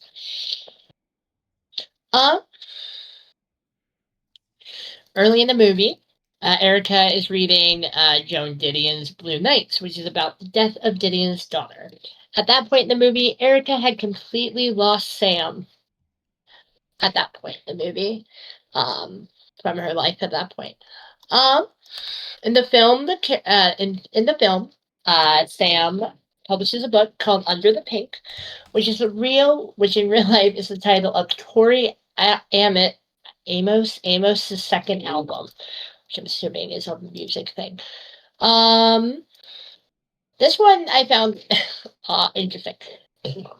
Logan Lerman plays the boyfriend of Jennifer Connelly's daughter in the movie, but he would later play Jennifer Connelly's son in another movie 2 years later, and it's called Noah, which is a good movie if you guys want to watch that. Gonna definitely, but that's like an arc movie. It's not Evan Almighty, but it's kind of an Evan Almighty type movie. When Sam and Bill are sitting down outside, Bill asks, "How's Lou?" And Sam responds, "Who's Lou?" implying that she doesn't want to see him anymore. However, at that moment, she is reading an Ed Brubaker comic book, which she had earlier mocked Lou for saying that was one of his favorite writers. Interesting. The book that Rusty gives Kate before she gives him her present is a 25th anniversary edition of It, which obviously Rusty is a very big fan of. There were only 3,552 copies of that book, or of the 25th anniversary edition. About 2,700 unsigned copies, 750 signed copies, and 52 special signed and lettered copies.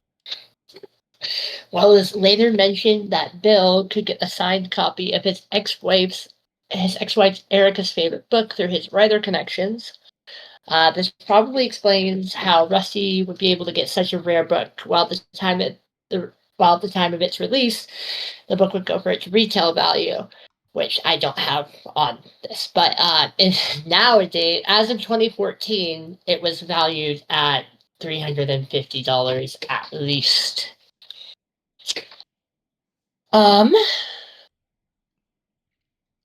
Is it still $350? Kind of? I don't know. Yes, you did, Nicole, Queen, Icon, Mother. The song Rusty listens to in his closet after his breakup with Kate is from the same Bright Eyes album that Kate got him for Christmas in the movie. And that's all that was on here. That's how you know this movie's a banger, because there's not many trivia facts. Especially if they only cut 2 scenes. It's like, well, we saw everything. It was 20 days long. There was no room for anything fun to happen. Let me read what did Tara say. No, I don't know that, Tara, but I'm sure it was not that much. Because they filmed it in less than a month, obviously. But yeah, that's all I have. It was great hearing everybody's perspective on the movie. I really enjoyed it. I'm sure they made profit. Like, I can even look that up right now. Suck and love it. Yeah, in the domestic box office, or in the box office in general, worldwide, it made about 118 grand. Which, I don't know how, I'm assuming that should be around enough, around how much it was made. Yeah. $3,100 is crazy. But, that's just eBay. That's different. But that, you can get it with Klarna and pay $150 a month. Don't stress. Yeah, of course, Tara. So yeah, happy birthday, Tara. This is a great day. It's Tara Appreciation Day. Yeah. Nothing else really. Hell yeah. Well, thank you so much, Tom. I'll choose to forgive you in the moment for throwing me under the bus yesterday, having to make me come up with this, but just know I won't forget, okay? You're on thin ice. Haley said that she'll be here next week if we do a horror movie. What? Were you texting her? What the fuck? But yes, thank you so much, Tom. Yeah, Tom's in the doghouse. I'm just kidding. But yeah, thank you so much. Thank you for the fun facts. Thank you to everyone who contributed.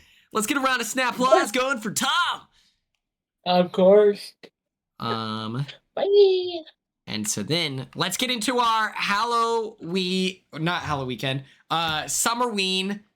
stream. That's right. It's gonna be spooky for the next 7 days. So tomorrow, let that inform your decision on what movies you recommend. We're going for summer, and horror, cross like this. If I thought, what are the chances? Hold on. What are the chances? Let me check something. Let me check something right freaking now, dude. Let's go right here. Not that. We're on Tubi. My phone's on 1%. Ah! Okay. Search this. It is summer. It is Summerween. What is it? What am I thinking of? Oh.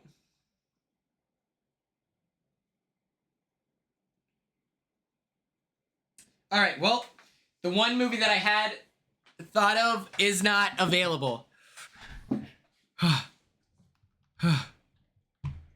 That's true. That's true. We're aiming for horror movies. Horror movies. Summerween. I don't know when it happened actually. But who's to say really? Let's see. I think I might have some bangers here to share.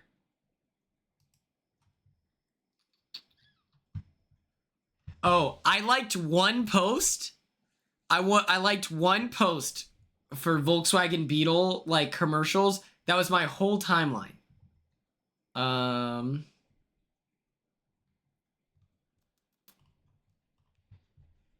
about to be devastated. If Corey and America aren't at my birthday party, oh my god. My life is pain. No, it's okay. It's chill, guys. It's fine. Let's see here.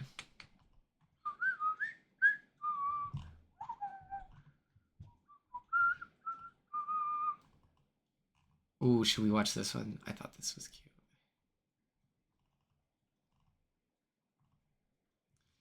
Oh, this was nah. We won't watch TikToks today. We'll go straight into it. We're gonna get straight into it if y'all don't mind. Boom. It's time for Summerween. Here we go. Uh-oh. Oh. What just happened? Hold on. Okay. Oh. All right. Wait, hold on. Got to do the live scene. We probably want me up here. And we'll probably want this right here. Okay. We're taking a Hail Mary.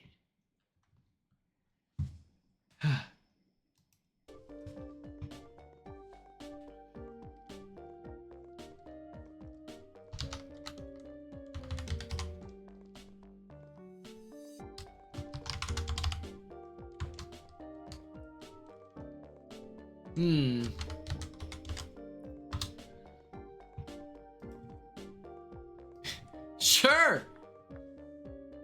Welcome to Plants vs. Zombies. Happy Summerween. What do you mean, what is this? Are we serious? Oh. I'm not gonna be able to chat, but... Uh-oh. Is the music fine for you guys? PopCap Games presents Plants vs. Zombies. We have 7 days. Summerween stream. 7 days to beat the game. Oh, shoot. I gotta change the category. All right. Okay. Thank you for reminding me. Let me know if the volume was good there. Do we like it? We should probably watch this TikTok. We should watch this one. Do this, do that. Like, man, I have a master's, you know? Okay, that was my last card. We got this. Give me your card. Give me your card right now. I want the pretzel. Hey, Agnes. Hey, Agnes. It's so fluffy. You don't have that many. I swiped my card and it says insufficient funds. And I was like, banana. I thought that might have been the funniest thing I've ever seen in my life. I was in tears when I watched that at like 4 a.m. Minion with a cigarette, like that's my brand. That's me. Okay. We go to the channel. Then from the channel, we gotta mute myself. Hello. And then we're going here. Edit. Then from the edit, you change the category. Thank you, Ella, for reminding me. Then we have plants versus zombies. All right. Okay. We have 7 days to beat this. Okay. The volume was good. I'm going to run a poll/poll. You familiar with plants versus zombies? Question mark.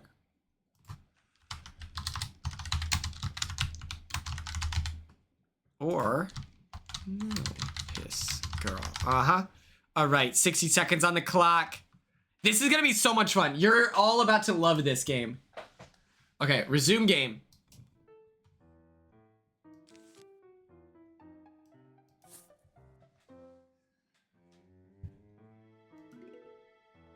It's a secret third. Are you gonna tell me that your dog is best friends with the creator?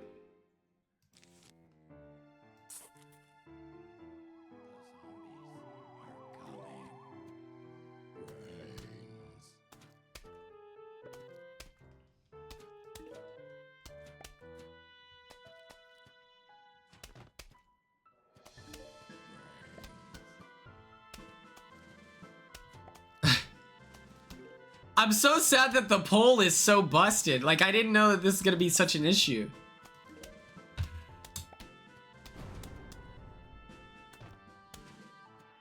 Oh, I got you. We were recently mentioned on the live feeds last night. Vince said he wants me to style him. Okay. Vince wants me to style him. Lauren wants to be my friend, and Morgan, she said that I was one of her favorites. And that I'm so funny. I don't know what fashion advice I can give to Vinny because he has such a distinct look, you know? Omnipotent. Ooh. Okay, so for those of you who don't know, zombies are trying to break into our house. Luckily, we have the skills of a gardener.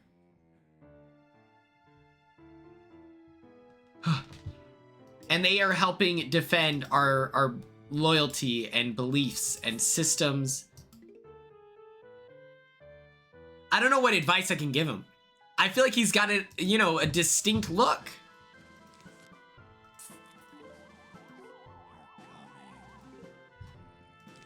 Boom. Girlfriend advice is crazy. Yeah, maybe the advice is that he's kind of, he's redoing the same looks, and so he would benefit from other things. I don't know. Also, what girlfriend advice can I give? Hey, man, this is how you're single,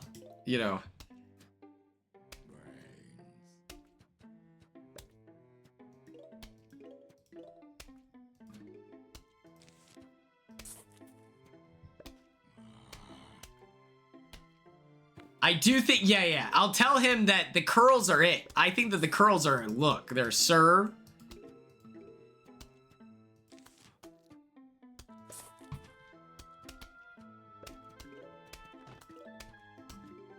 Look at this. I think he should keep the curls. I think that his curls are great.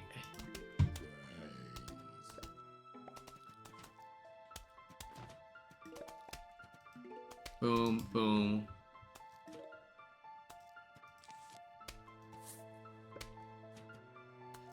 Nicole, you're alive!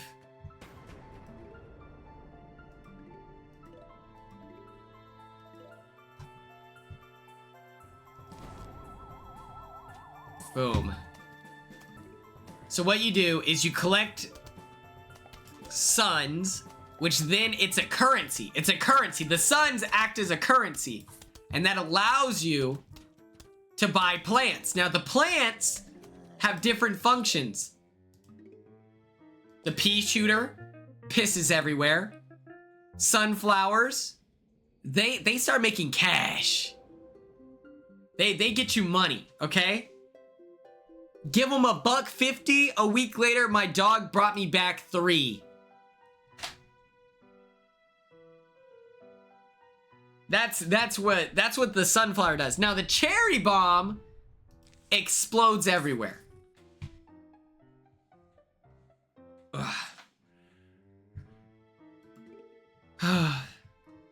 Kate Bear, I believe it's been like 2-3 months. It's felt like a lifetime.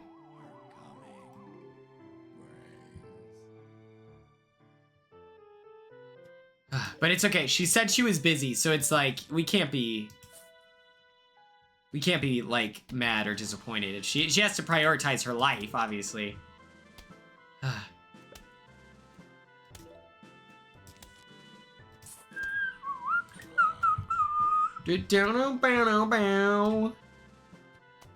Hey.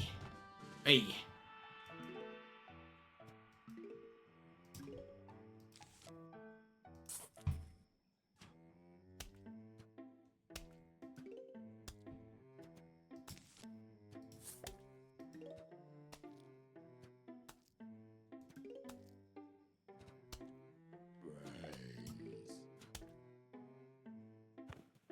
Oh my god, I hope your Yorkie is okay. Ours is... Piper is struggle bussing it right now. Aw. She went on that cruise.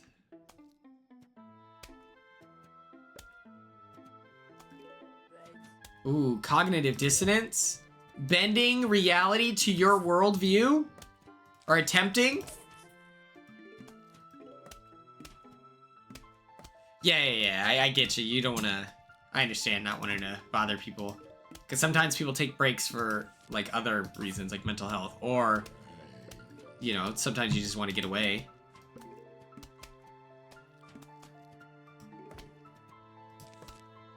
Piper keeps doing this thing where she's, like, scratching at her face. It's like something's irritating her. And so it's, like, getting raw a little bit. And the only way to get her to stop is you like cover her up in a blanket and sit with her for hours. So like today when I was calling all those people, I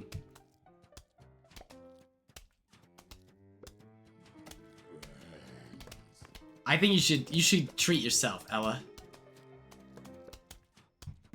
The vet? Do you think it's like she's 90,000 years old? We believe it's phantom scratching, maybe. Yeah, I just had her chilling there as I'm like talking to people.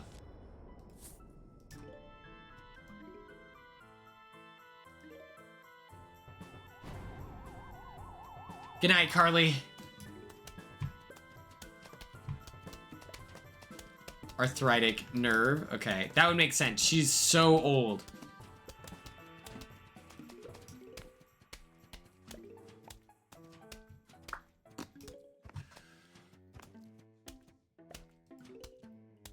The first couple of levels are kind of boring because it's like the same thing. Now, you're probably wondering, what does the walnut do? The walnut is a shield. He's like a bouncer, you know? No, what is that, Cassie? Gabapentin.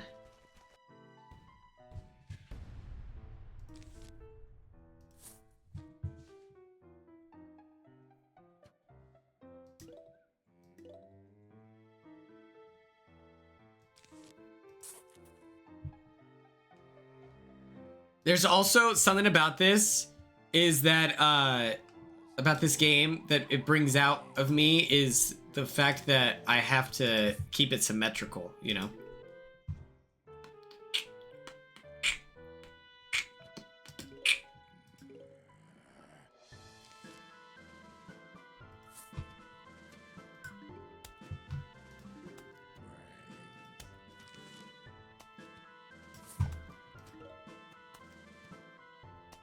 Oh, it's a pain medication that's specially. Oh, yeah, maybe we'll look into that.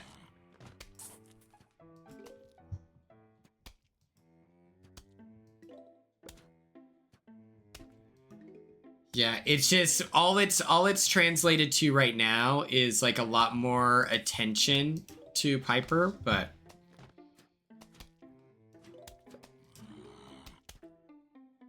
it really helps. Okay. Noted. No!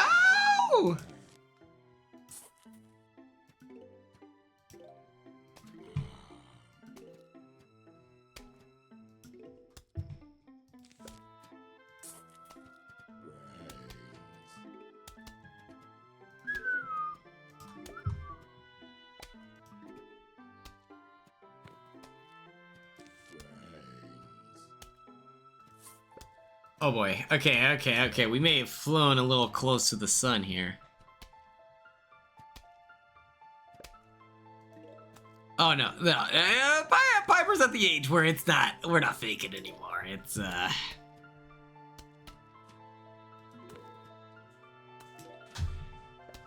Here we go.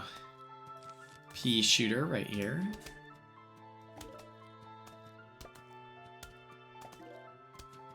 Yeah, they're like, hey, you gotta take this. You're like, you know, I don't see why not.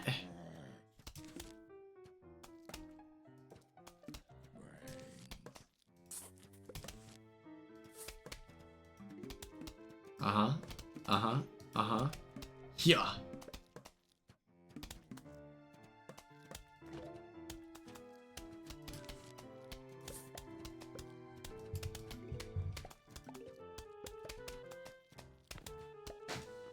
Ugh. Yeah, she's on the come up, low key. You think about it.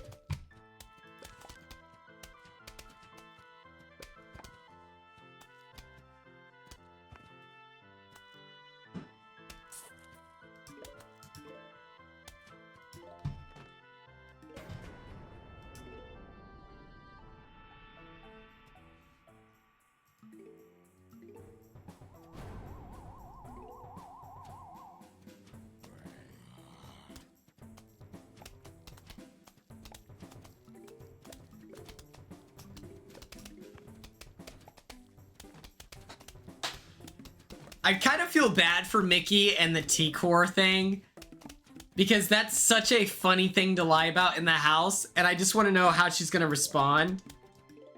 Like, people are gonna ask her about that.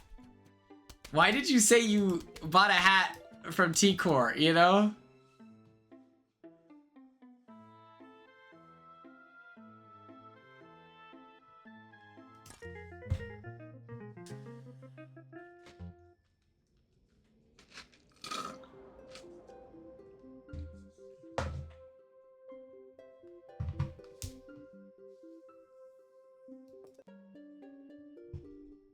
Alright.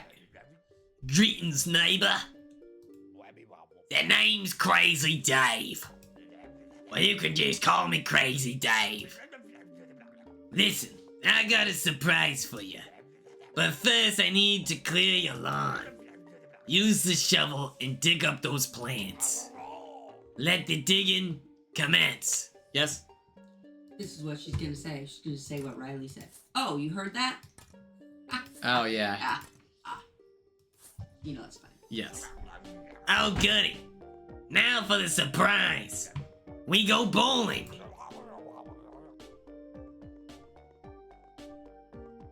Here, take this walnut. Why'd I put a walnut in your hand? 'Cause I'm crazy. Now go bowl me a winner.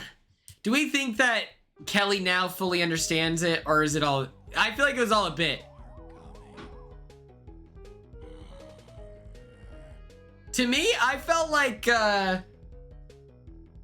there's no way Kelly didn't understand the feeds. They make it so clear. I think that the difference in like a recruit understanding the live feeds and someone who plays is nailed it. The difference being that they don't understand the scope. Like my frustration with Tucker when he was accusing me of cheating, what that stemmed from was I don't know if that's real. I don't know if the Kelly and Monkey comments. Yeah, they just don't understand it. And so like I was trying to explain, I'm like, dude, when you're calling me a cheater, like since you're America's favorite player, obviously like people are going to then just say Quinn's a cheater. Because people like the fan base can be so impressionable by their faves. And I'm like trying to explain this to Tucker and he doesn't get it. And I'm like, if you were a super fan, maybe there's a chance you'd understand what I'm trying to say, but you just don't care. And it's like the same thing when he's like alleging that people are saying like racist things. And it's like, well, dog, if you're not going to say what it is, like now those people are just straight up being called racist. Like,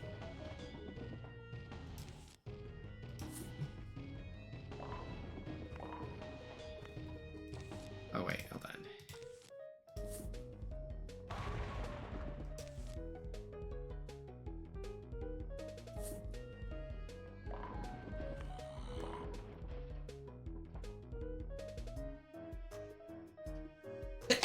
Oh god. Yeah, we have no idea with Kelly. Like legitimately, it's just pure confusion 24/7. I've never.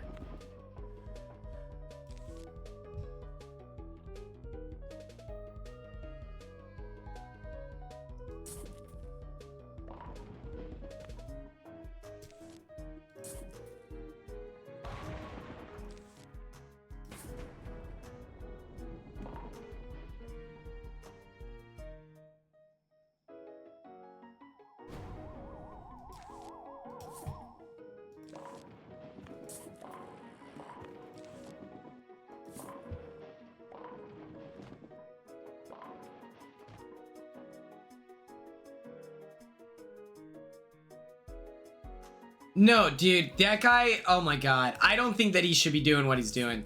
I'm being so for real. I'm just thinking like, if I found out that my family members were making TikToks to like,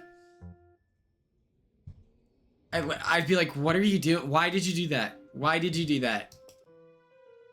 Because it's not like he shares fun stories about Kelly. It's not like he's like, you know, I just don't understand what his goal is with this. And it makes me a little hesitant.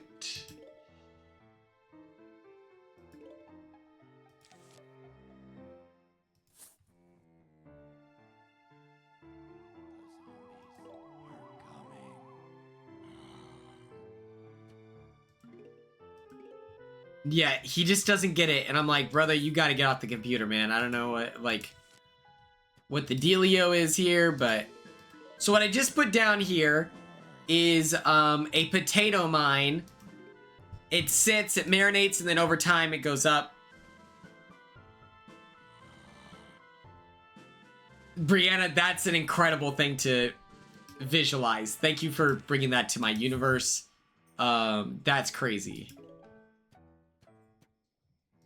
Yeah, I don't know why he's doing that. And it's like the clips he's sharing are of Kelly's TikToks that she has like privated, I'm pretty certain. Or if it's not, it's still like, okay, well then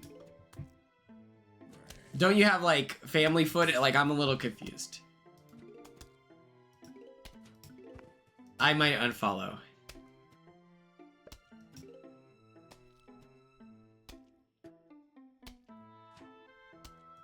Also, it sounds like the reason Angela was there was it was like a charcuterie themed competition.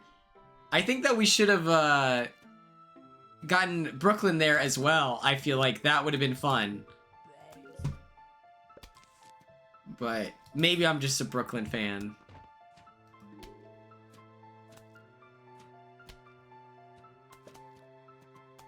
Yeah, I tried. I was like, don't go online, don't go online, and I found out people went online. I was like, okay. Sweet Jesus. Oh my god. Oh my god, kill him! Alright. That's so annoying. Okay.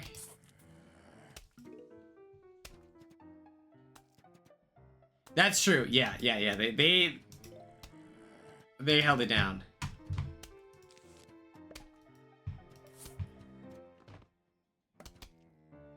Yeah, my family watches. Apparently my Aunt Sherry Ann watches Big Brother now, and that's pretty funny. I'm like, oh my god.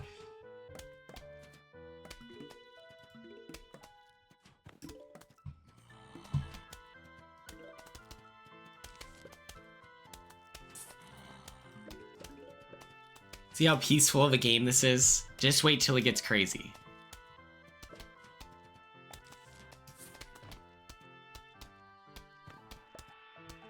Having Brooklyn there, and then... I don't know. I want to get an invite to a competition.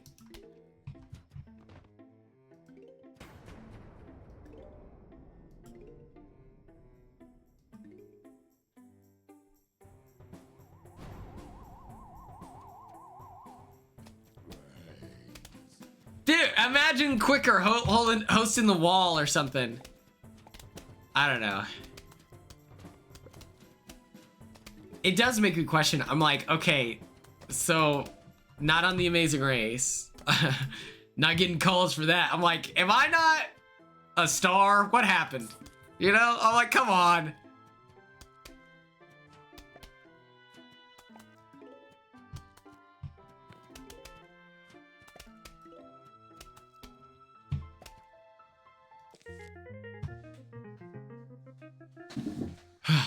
I'm a cult leader, that's true. Maybe that's why. My controversial past. So this guy, his name's Snowpea, and his bullets freeze guys for a moment. Madison, that was incredible. They're letting you cook so you can rise. Amen. Okay, let's do this. Boom.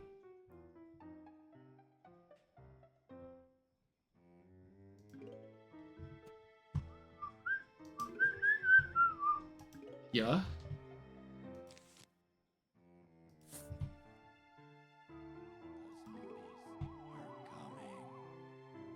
Okay, so this is what I like to do on these guys.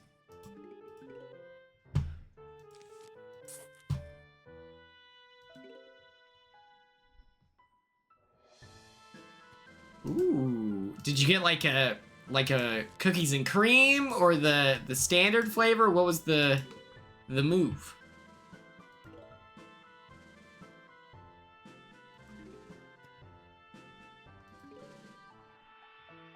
I saw this like VW commercial from the early 2000s, and they were pushing this thing. It's a new element called turbinium, and I was like, turbinium is kind of sick because it's like, you know, the new VW turbo, whatever. I'm like, that's kind of gas. I would unfortunately like to run off of turbinium. So if you catch me tweeting about that or a post, that's where it came from. I also always see so many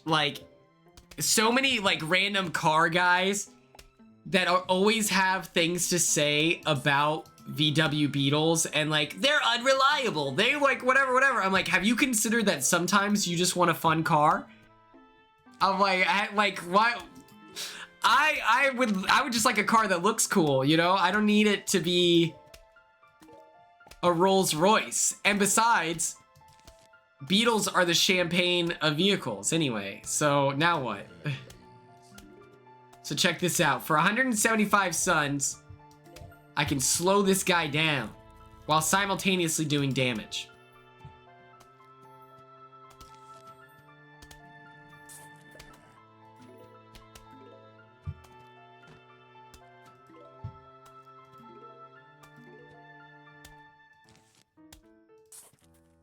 Oh boy. We might be at risk here.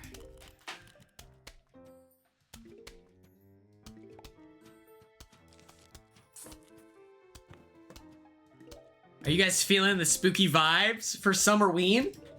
There's literal zombies.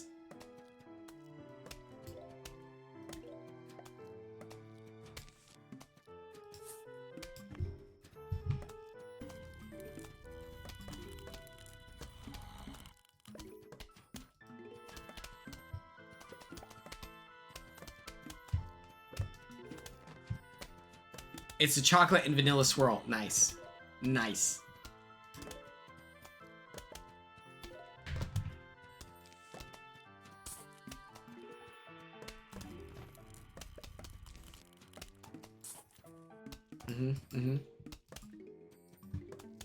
It's very spooky, exactly, Lexi. And you know, I can't help but to feel maybe this is too scary. Maybe I should put like a maturity warning. Mature viewing audience only, so I don't scare everyone off.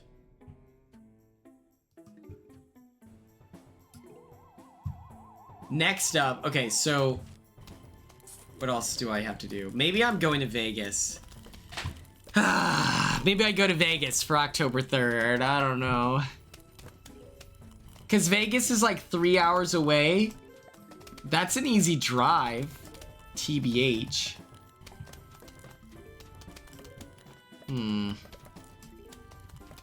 Well, I don't even like gambling is the problem. Well, no. So my birthday party is on September 30th. I kept it as close to the finale as possible to ensure that, like, the jurors are able to stay, like, even if it's just for 2 days, you know? That was my plan strategically. Pretty proud of myself there.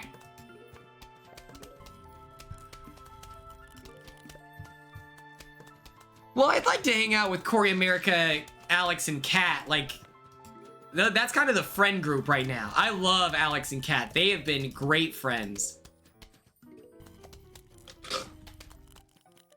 Tim Gross, what's up?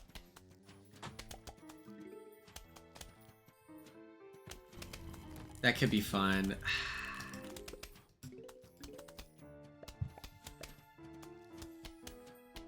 I don't want to get a hotel is the thing. I already have an Airbnb. Yeah. Corey's birthday is the 6th. Am I correct? I don't remember.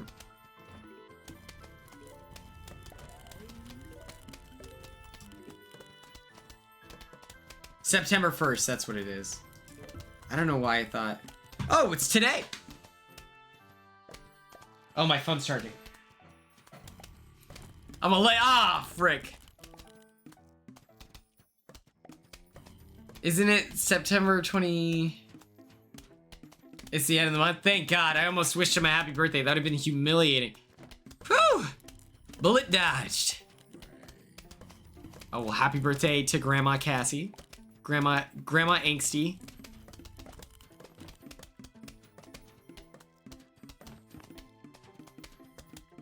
Oh, brother, come on, guys. Let's...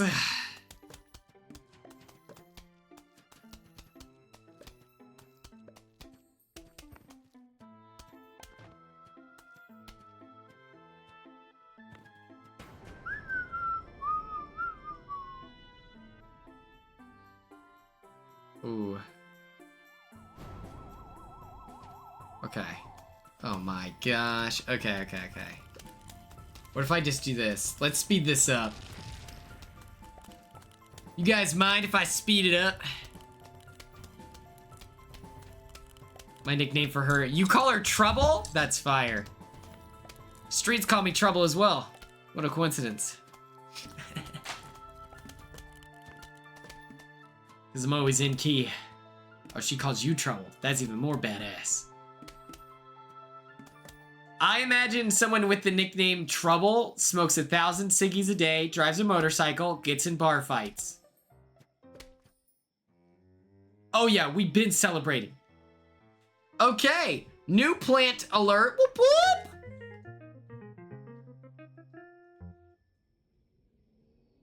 Bloom and Doom Seed Co. This is the chomper. So what the chomper does is he chomps. He eats the zombie. It doesn't matter how much health they have. It doesn't matter if they're wearing armor or not. Eats it, and then it takes him a long time to chew it. So it's good to have him in the front lines, but maybe with a walnut in front of him so he has time. All right. I do have to pee more than anything, so I'll be right back. While I'm gone, Tara is in charge because it is her birthday.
Boom. Lightning fast.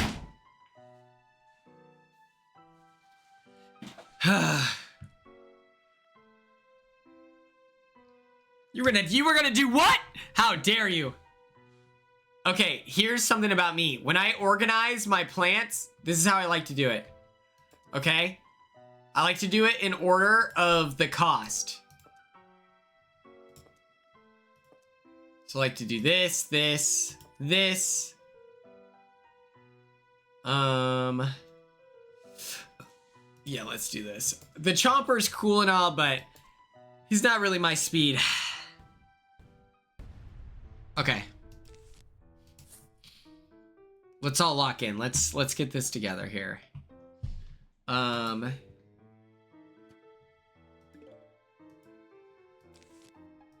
Man, the idea of Kat and Alex not being at my birthday party is a nightmare. Who am I supposed to hang out with?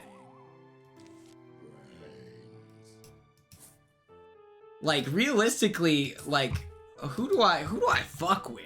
You know?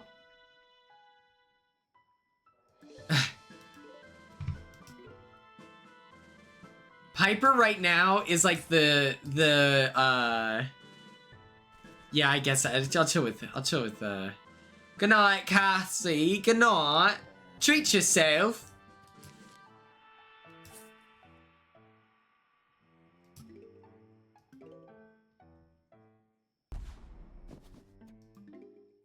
Oh my gosh, what am I thinking of? In Cars, what is the the Model T? Cam is in LA, yeah. Cam will be down to hang out. You know, it was so funny. I texted this group chat of like all the BB26ers, inviting them and stuff like that. And Cedric's like, yeah, let me know because I'll be busy. Or I'm gonna be busy. And I'll be like, with fucking what, bro? Like, not Doc Hudson, but the grandma. I was like, all right, I already know he's gonna skip, so it's like, that's fine. But I'm like, okay, dude.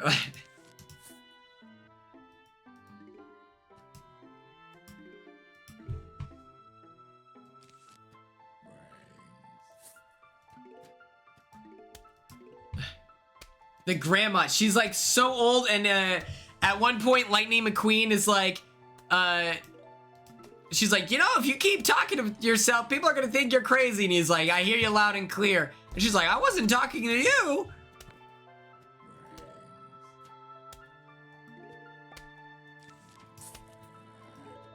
So I'm gonna text today, because then it's like, all right, you had a month to plan around this. But the good news is Tucker will be there. He'll be a lot of fun to chill with. I'll get people. Hannah Chada, we're gonna hang out. Who else can I hang out with? Like, I gotta make sure everything's together, you know? Okay. Blue, of course. I'm gonna do what's the difference between a party full and an event bright?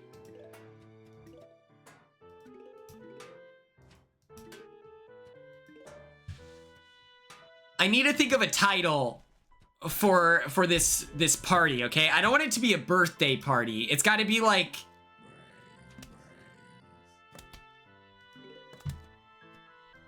the Libra something. I don't know.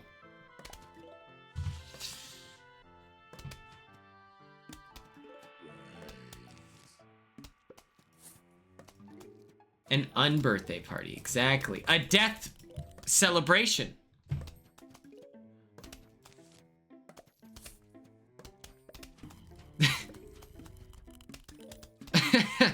That's hilarious. Lively Libra something. Well, I'll cook something up. I'll cook something up. I would like to do something death themed.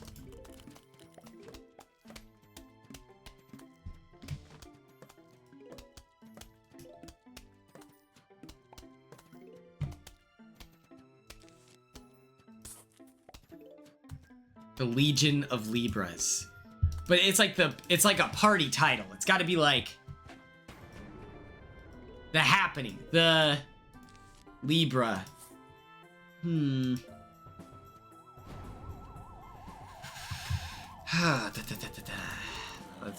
Let's think. All right, come on now. Shit's taking forever here.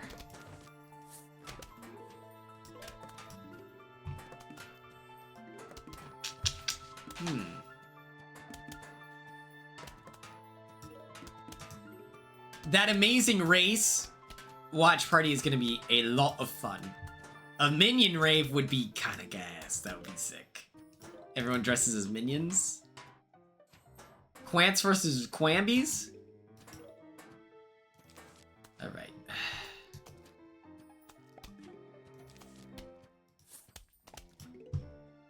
All right. Okay.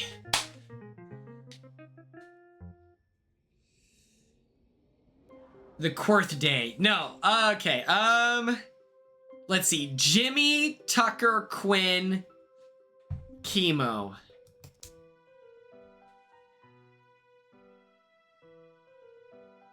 I don't know.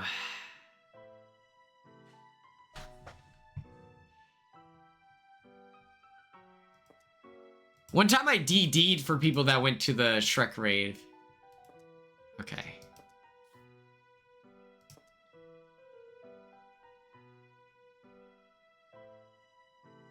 What if I did this? Is this too crazy? Oh.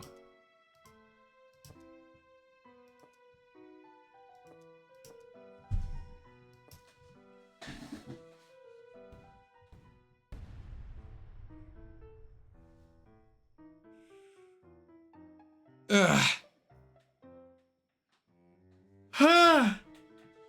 God damn. All right.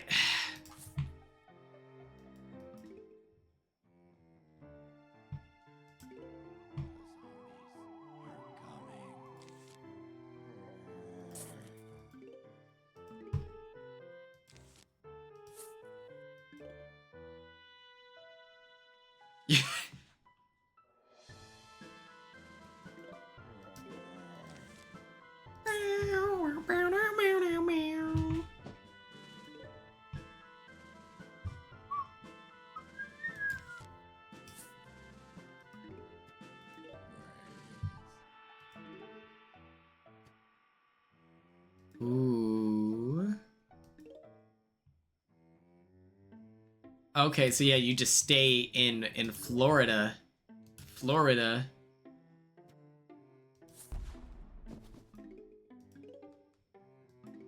Okay, perfect. Finally. Okay. We put this guy right here.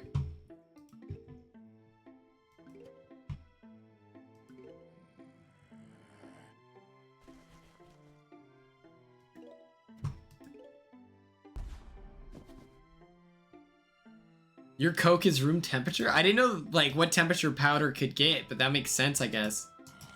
You could have cold Coke, I guess. I don't know. It's one of those things I don't consider until it's, like, important in your daily life. Ooh, yes. I should invite Taylor Hale. Huh. We'll figure it out. We'll figure it out. I have plenty of time. Plenty of time.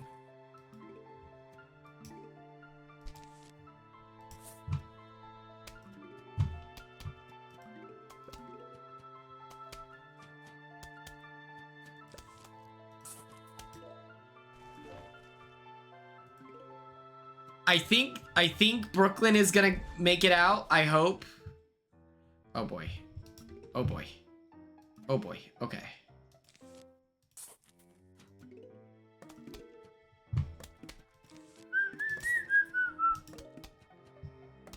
The Pentaquinn, the there's a lot of people I can hang out with. There's a lot of people. I just need to message them. Blue has been such a good friend. I'm actually very, very grateful that she's been so nice to me. She's super helpful.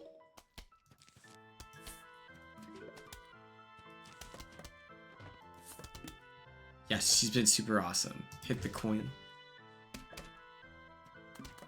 Listen, I can't. I'm not at liberty to share the lore.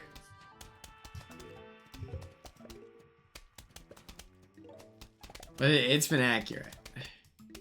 I can't get over, and then, okay, you know what actually pisses me off is when people, okay,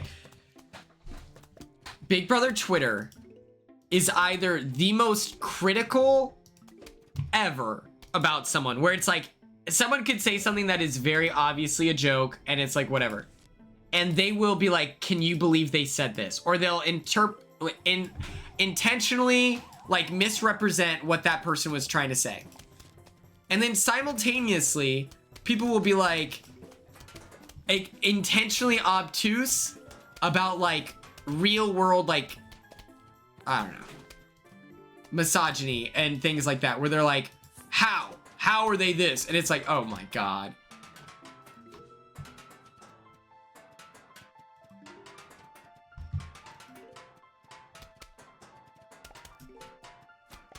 Like, the same people who were calling me an incel are now like, what? Keanu has been nothing but burned by all of these women. Why should he listen to the women? They don't want to play with him. And I'm like, well, what caused them to not want to play with Keanu anymore? Is it because he speaks over everyone and doesn't listen to what they say? Like, that's shocking to me, you know? It's like, yeah, he was trying to explain to the two-time player and winner, Rachel Riley, how to play Big Brother. I don't think that it's that crazy for people to not want to work with him when he only listens to men. And then it was like the comment about like Ava's, body hair. And it's just like, that is like such a clear cut case of like objectifying someone, you know? Why are you speaking on someone that way? Like, I don't get that.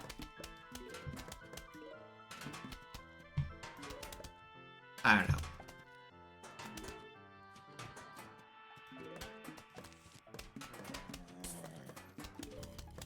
And he's gonna get out of the house and be like, yeah, they did that to me. It wasn't my fault. It's just, it's wild.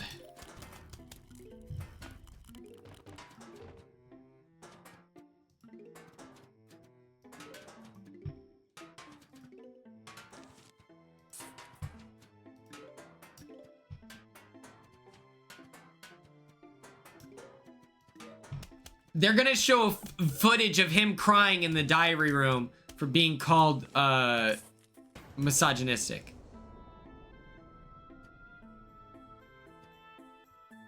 His brain isn't fully developed. Yeah, I think he's in his 30s, I believe. It's just crazy. Also, we've discovered he's not a black man and he has dreads. That is crazy.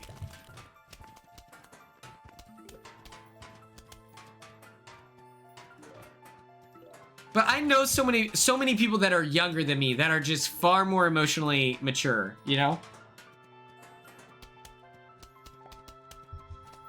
Keanu.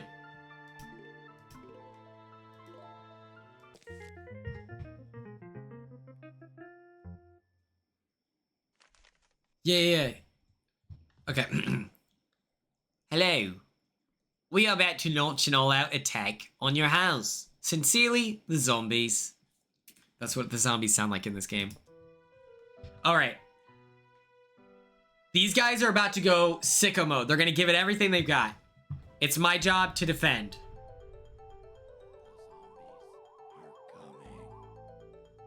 Yeah. Everyone thought that he was a mixed dude, but he's not. Steven! Steven, are you going to homecoming? Steven, thank God you're here. We're playing Plants vs. Zombies. It's the Summerween stream. We're gonna be doing all kinds of scary, spooky games all week, starting today.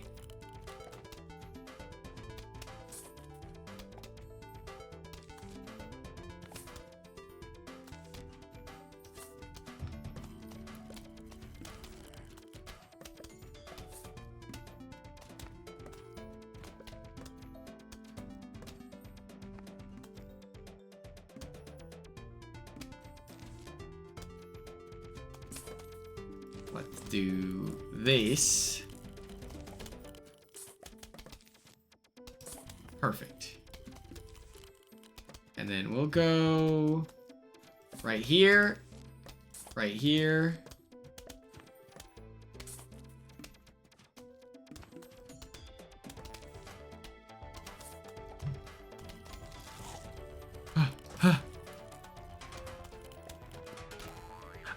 Yeah, for those of you who don't know, this Tubi Tuesday, we're gonna try to keep it spooky, okay? So that's the goal. Try to keep it summer and spooky vibes, if that makes sense.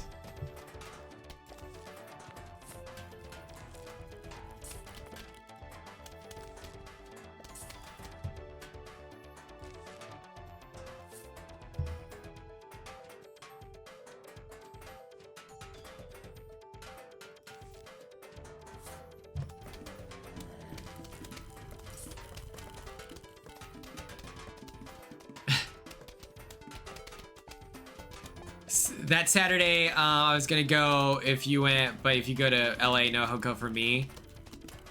Yeah, okay, so Steven, the reason why I didn't go is that the actives never posted about it on Facebook.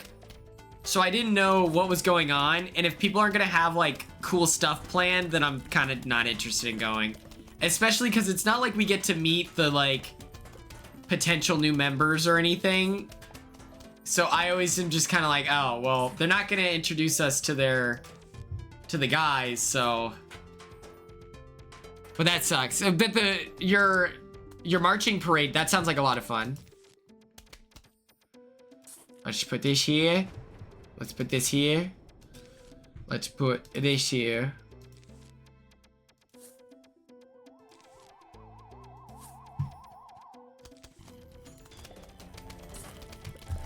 Boom chakalaka.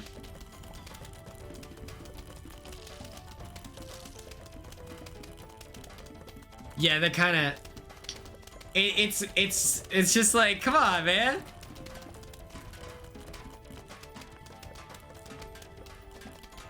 I like Morgan. Even when she was wilding out, I was like, everyone just hold the line.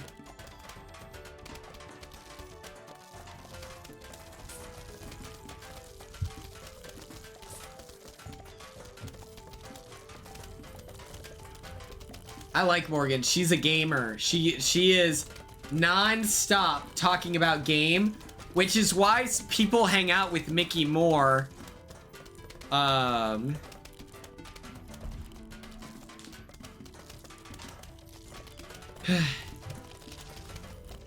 Like, that's why they like hanging out with Mickey, is because she talks to them about like real life stuff. Morgan is always gaming. And that's kind of what my issue was. Yeah, we could do a ranking. That could be fun. Okay, thank God.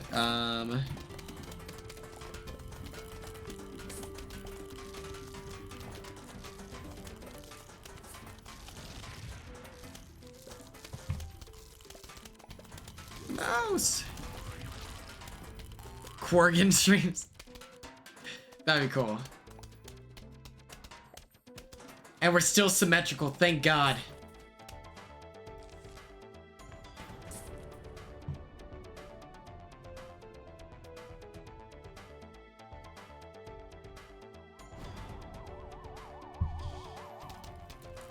Yeah. The active... Oh, bro. I should tell you this, Steven. I told, this guy messaged me on Instagram.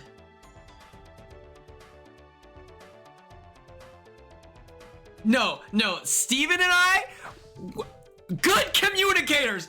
Incredible! I would argue we held a clinic on how to communicate on Facebook. It would be like 3 months out and I'd start posting about it, and I'd create a calendar event and have everyone agree to that. I would have the actives like and comment on it so that the algorithm would like push my post to the Facebook page. Oh my God. For those that are maybe not as active. And then now they don't do anything. Like, evening, Gwendolyn. These zombies won't let up, will they? You'll notice that fighting zombies at night is different than in the day. For one, you won't get any sun falling from the sky. You can still get sun from sunflowers, though. And lucky for you, you got yourself some pushrooms. Pushroom pass, am I right? Plant as many of those as you can and you'll be A-oh good. But yeah, we ate. We ate. I think, yeah, it's like the email is fine. It vaguely works. It's just like, I don't know. If you gotta, you gotta meet your audience where they're at. And if you're asking people for money, it's not hard to post on Facebook. And we have a Discord for the Alumni Association, but they don't post on that either. So I'm like,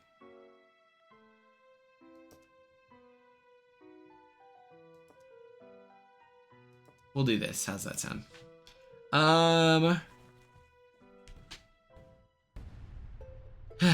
yeah. Steven, this guy DM'd me on Instagram and he was like, oh my God, I love Big Brother. I didn't know that you went to Doan. I'm a freshman this year. And so I like sent it to a bunch of the actives. I was like, yo, hit this guy up. Oh, you're in that group chat. And I'm like, yeah, hit this guy up. He sounds cool. If he likes me, he must be a cool guy.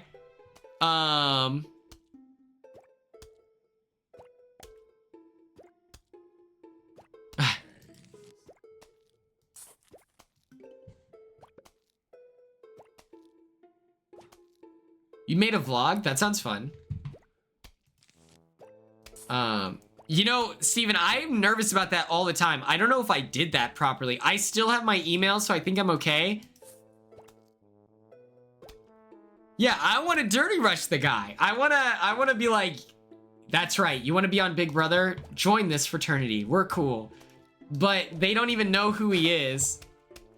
No, we don't actually dirty rush. Our fraternity is probably the only fraternity on the planet that does not dirty rush. Despite my best efforts. I gave it my best.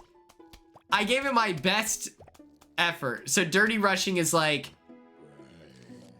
using unfair tactics to convince someone to join your group. So you could like, I don't even know what's dirty rushing. Like, what's dirty rushing? Like, if you don't join our group, we won't be your friend anymore. Like, that's one thing. Talking trash about other groups is pretty, widely agreed to not be okay. Oh my. Okay, cool.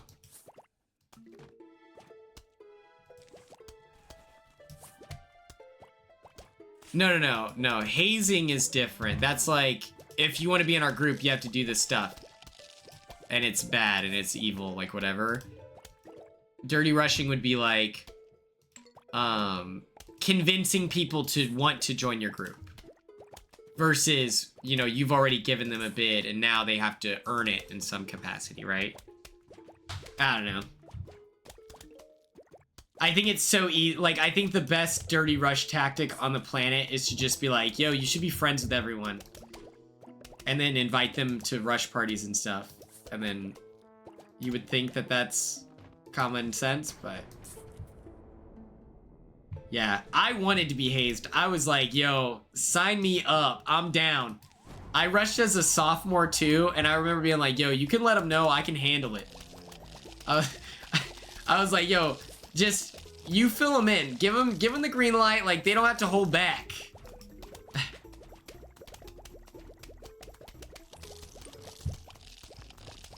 And obviously they're not going to do that, but I thought that, I was down. I was like, yeah, dude, turn up.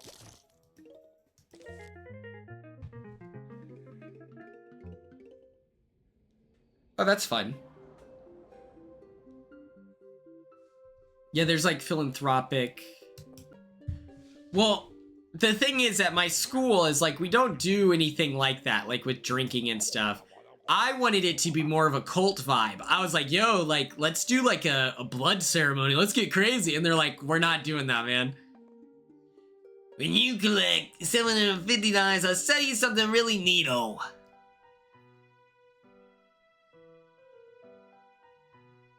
It does unfortunately cost money to get divorced. But don't worry, I'm working on something.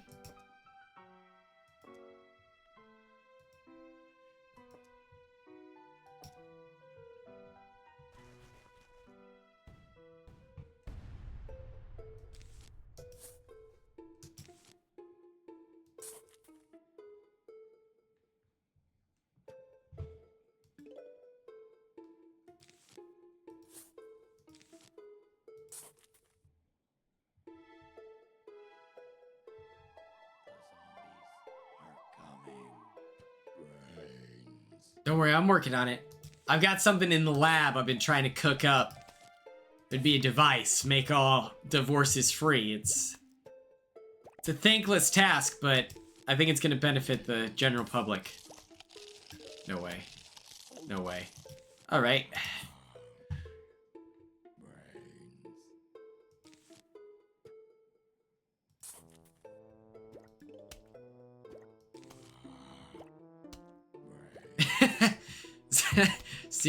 Steven, that's true. Our group did not have that rule.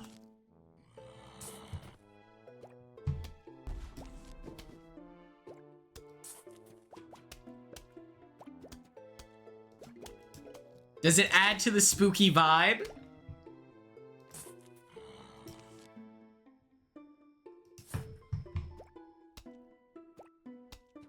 No sleep? You can't sleep? What? Can't have sex in letters? Don't worry. No one in our letters were having sex, huh, Steven? Womp womp. Get it? Because they're all theater nerds. Sipping is hilarious.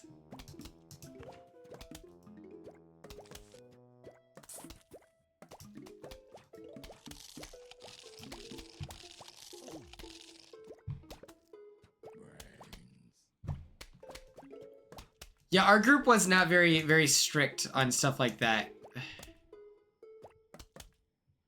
Like, I don't even know... Did we have rules like that? I don't think so.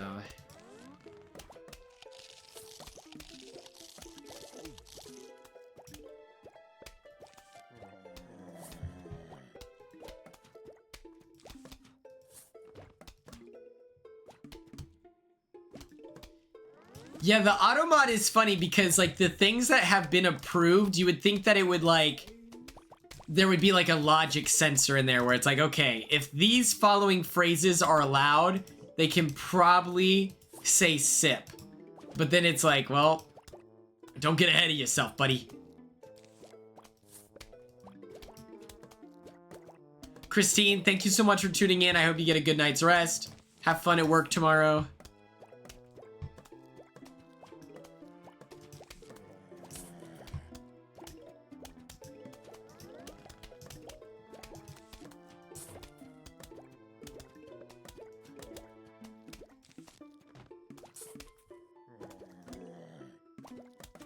Marching band kids, worse.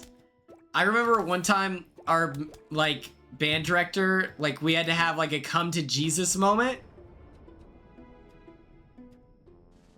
Oh, heck yeah, Brianna. I'm in the middle of editing that right now, so I apologize. But, yeah, our marching band director was like, hey, just a heads up. We need to start showering before we leave for places. He's like, you know, wear deodorant. If you want to have friends outside a band, you need to start showering. It was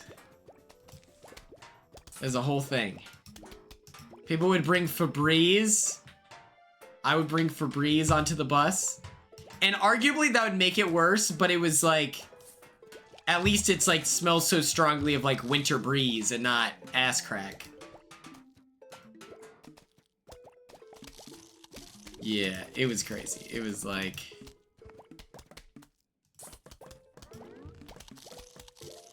And our marching band used to be really good too, and so it was like a fall from grace. It was like...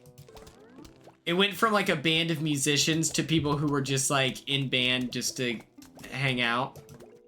And mind you, I was not a good I don't think I'm a good musician, but I was like, guys, I'm allowed to not be good because I play the crash cymbals, you know?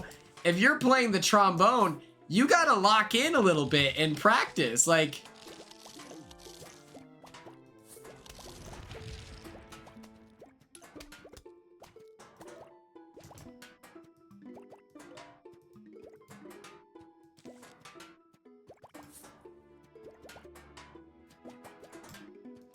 People on a band bus, let me tell you, I've seen things that I haven't seen on like adult websites.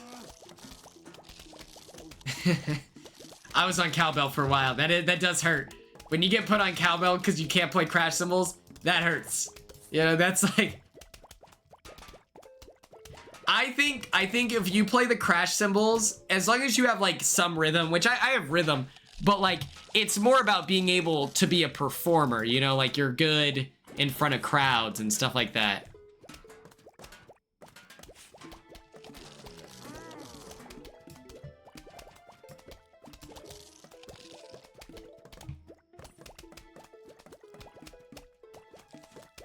I'll be honest, this is killing me inside. There should always be more cowbell. They would make that joke and I didn't get it. All throughout marching band, it wasn't till like college, I think. And Steven, honestly, it was probably Austin who showed us during like Greek week. Like when the boys are out doing their thing and we're all chilling. The Glockenspiel is so much fun. That's like top 5 best accessory instruments to play. All right, now we wait.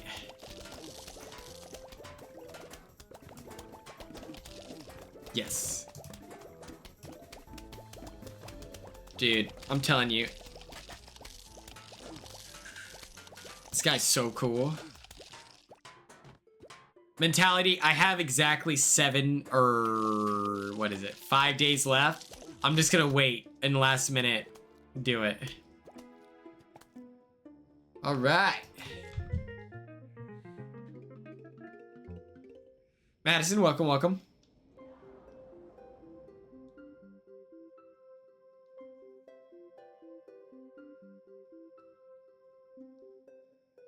I didn't even know that was allowed.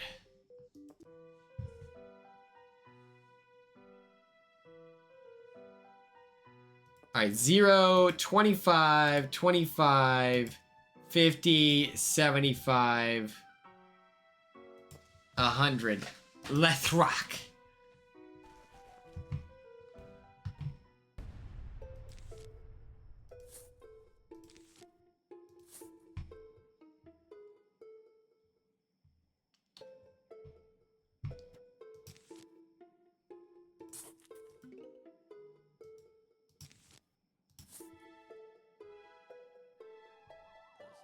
Dude, I always felt bad for drum majors because, wow, what a stressful experience.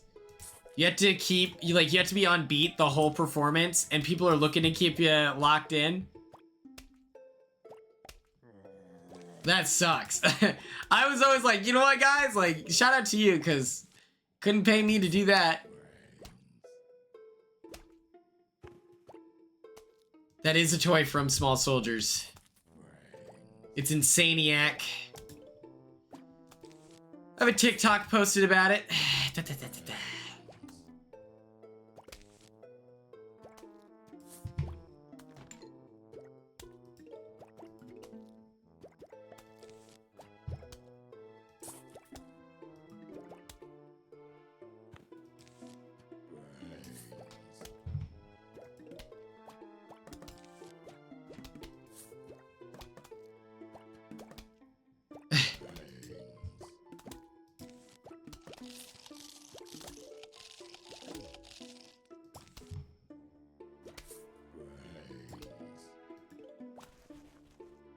Also, Steven, this killed me, Steven. The actives posted about Summer's End Extravaganza today. And today was the first event. And I was like, man, we really do leave stuff to the last minute, huh? Kids these days.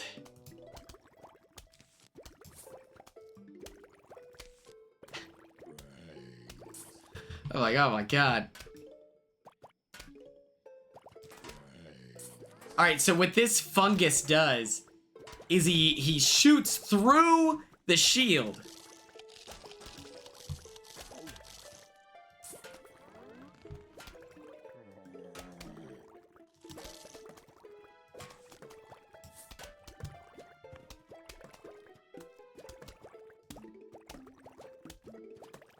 This kid, John, was one of the worst, like, musicians in our band. But he still tried out for drum major for some reason. And his salute was so fire that people were considering it. We were like, low-key, John should be the drum major. It was like a... Like...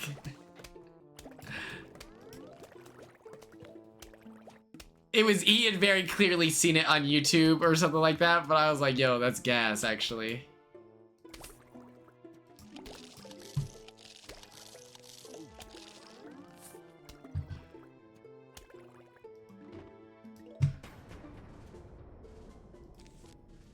Our salute was always pretty cheeks, too, and so it was always embarrassing whenever... They said 10 hut? That's crazy. That's crazy. That's... Oh, man. Unless it's the movie Drumline, I'll always think that's funny. One time, we, it was, like, freezing cold in the morning, and, our band director wanted us to warm up, so he made us, He like made us run around the parking lot, and I'm not kidding, that was top 5 best days of my life. This kid Colby Ponder, and mind you, this is like cross country season. I'm the fastest guy in the city, crushing it, and he tried to race me, and he's trying to keep up, and I'm going maybe 50%, and he's as hard as he can. He slips. Oh! Okay, so what this guy does, the grave buster, is he eats the graves, which if you've noticed, the graves come out. Hey, wanna buy an extra sleeve shot?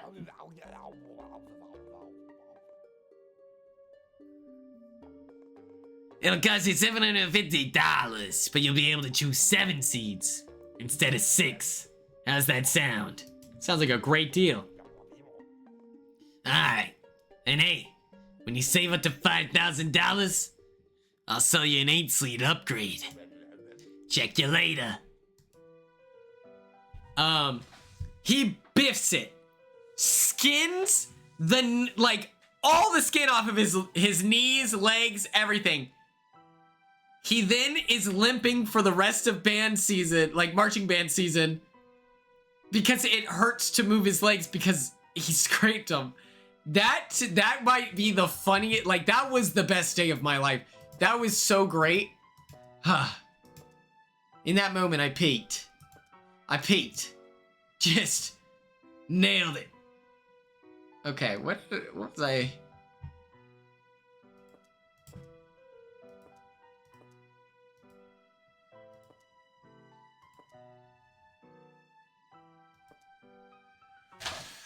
Like, I'm talking like a like that. Oh my god. Poor Colby. He was really funny.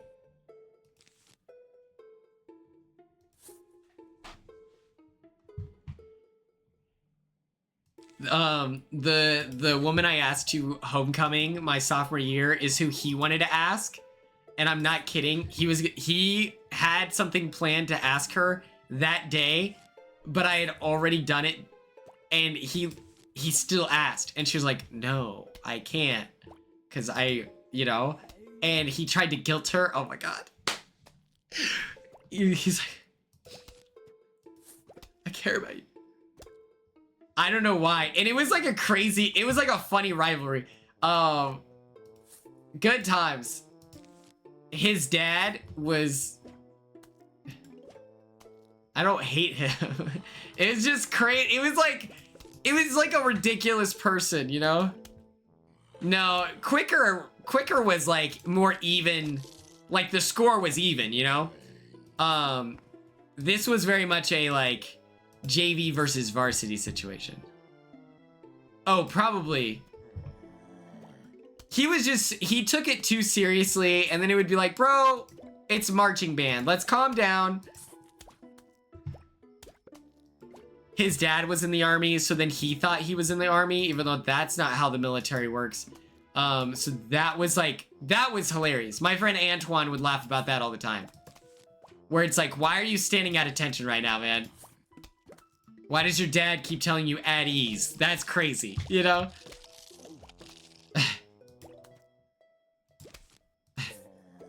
His dad was in the National Guard, which is hilarious, unfortunately. Oh my god, I just put down the wrong thing.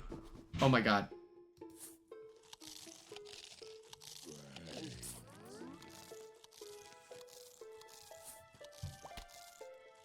Yes, yes, yes. It was literally the you're disrespecting a future US soldier.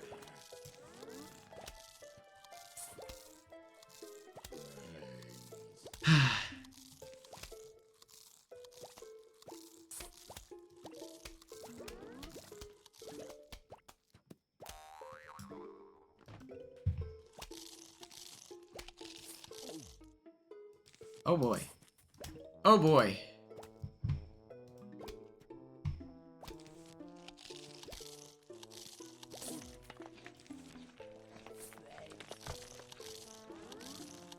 Oh my. Oh my god. That's so annoying.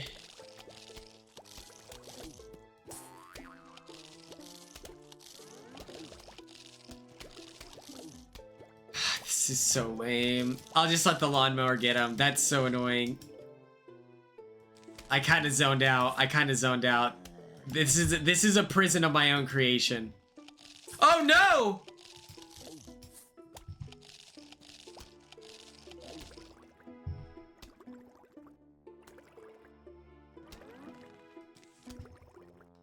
Our sports were pretty popular because we were really good at sports. So I feel like if your high school is like state champs, it is so much more fun to cheer on the football team. But it's like, if you had a terrible football team, I would get why you wouldn't want to be into sports. Because it's like, well, yeah, all there is to watch us lose. That's not enjoyable.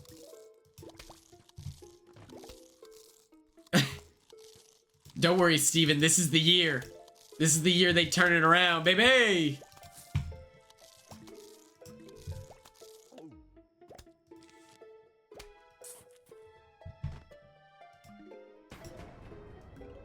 Like, our soccer team used to be really, really good. And so then that was cool. And literally, the older I got, the worse the team was. And it was so sad, because it's just like, It was like a leadership issue. It was like all kinds of things just forming into one problem. Oh my god, so sad. It could have been avoided if like we just had mature adults in Lawton, Oklahoma.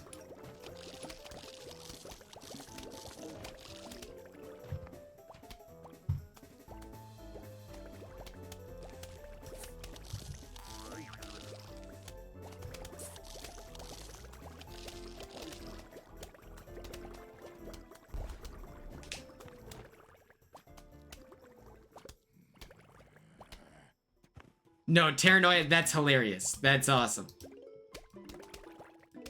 There are a lot of people like that.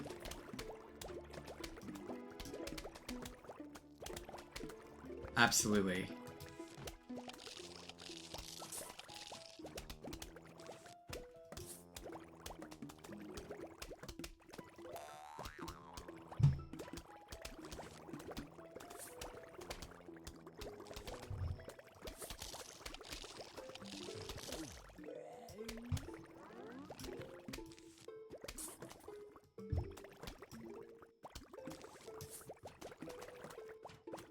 I knew guys that were in a JRTC that would like be like, you don't understand that I'm gonna have PTSD as a result. And like PTSD can form anywhere, but it is extremely hilarious to say that you will get Marine style, like active duty style PTSD from being in JRTC. Like that's a crazy thing to like share with people and expect them to be like, you know what? Yeah, I should stand at attention when you enter the classroom, like things like that. Where it's like, yes, you might be, like that could be a very difficult atmosphere for someone, but I don't think it's the same thing. It's like, there's gotta be a difference there. There's gotta be levels to this, no?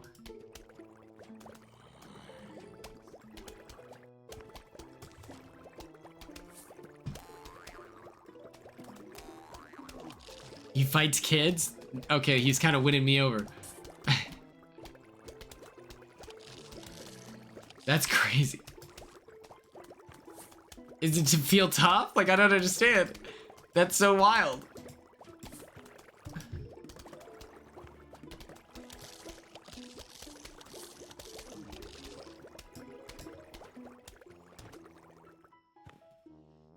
You know, at Fort Sill, probably that is traumatic. People can get PTSD from basic training. But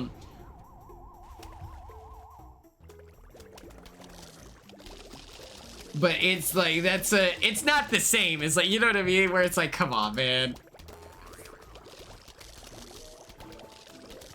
I remember we had our leadership class.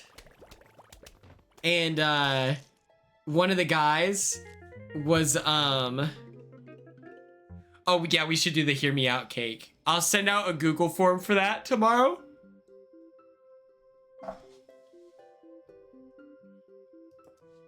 I am gonna ask for emails. I'm not gonna obviously do anything with said emails, but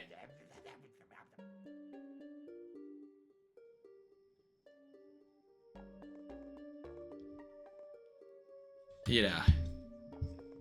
Ever play a game called Whack a Zombie? It's just like hunting squirrels. You know, those furry little rodents that dig holes in your lawn? Yeah, just like that, but instead of squirrels, it's zombies. And instead of a shovel, it's a mallet. And instead of me, it's you.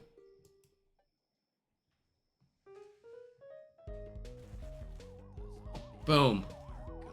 Shakalaka. This is the least enjoyable thing. This is, some of the mini games are so ass.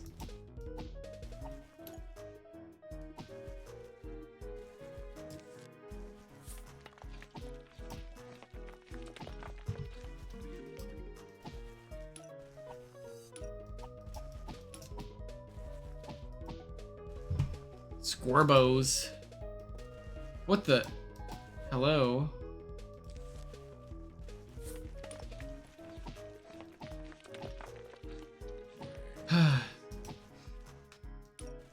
I I don't know if Steven is still here, but we used to do this thing called Denton Daily Double. And I think I literally went to a total of 3. Those changed my life. That was such a great team building experience.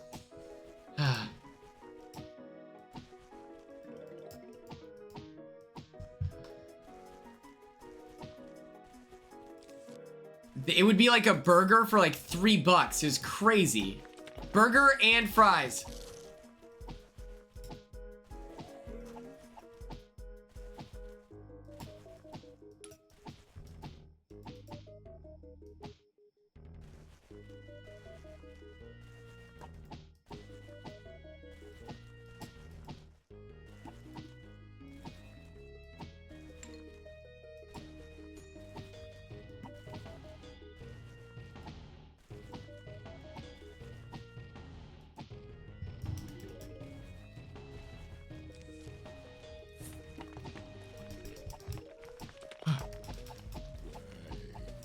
And it was in the middle of nowhere, and so it'd be fun because you carpool with your boys, with the fellas, and then it's like, you know, you're all carpooling. It's late at night. It's kind of spooky, and you know the spooky vibe brings everyone closer together.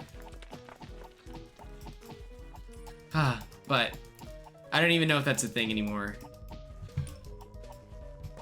Dude, when we would do Keno, that was so fun. I had never done Keno before. I didn't know that it was like a Nebraska thing. That was so fun. Funstead.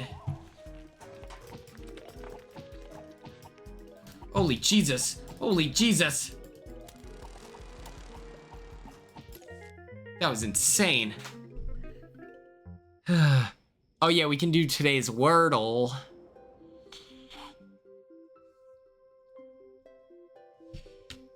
Good times. I told the active Steven, I was like, I know we don't have cross guys anymore, but maybe, you know.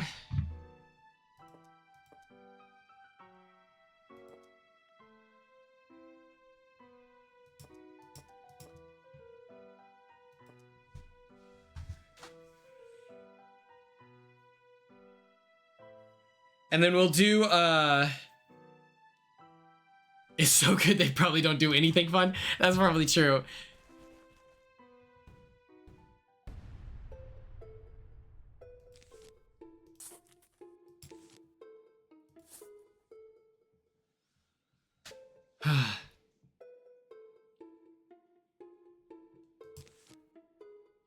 The best, Steven, was going to Denton Daily Double with you and Corbo. And then like Austin was there, and then there was another ape there. It may have been like Cody Redford or something, or no. Who was it? There was like other apes that weren't cross related, and I was like, wait a second. It's like, wait a minute. This is a little suspicious. When is Lady Gaga performing? Nicole. I need to start thinking about my outfits for... I'm going to be there for 11 days.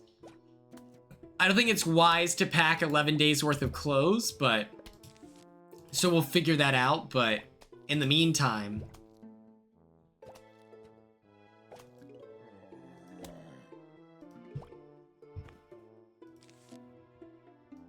Okay. I'm not going to use this guy very often, but I'm going to just show you what he does. So let me build up to $75. Ooh, you're gonna go see the Jonas Brothers? That's cool. Or no, it's okay. I have a... Okay, watch this, watch this. So you choose this guy. Watch this. He eats it, and then something cool happens. It's a brain-eating amoeba. And so what it does is, it makes them a team player for your team. I think that you should go to the Jonas Brothers. That sounds awesome. Let me read more of this. They only gave us 1 day. That is crazy. Because they're so big. Is that the problem? Okay, well, actually, I might do this.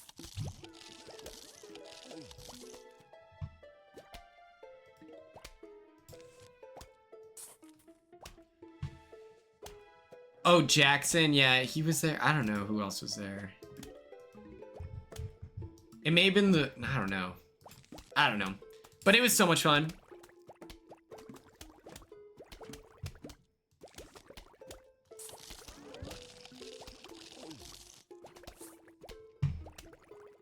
I told my sister she should go there, but she doesn't listen to me. As most college, like, you know, why would you listen to your brother? But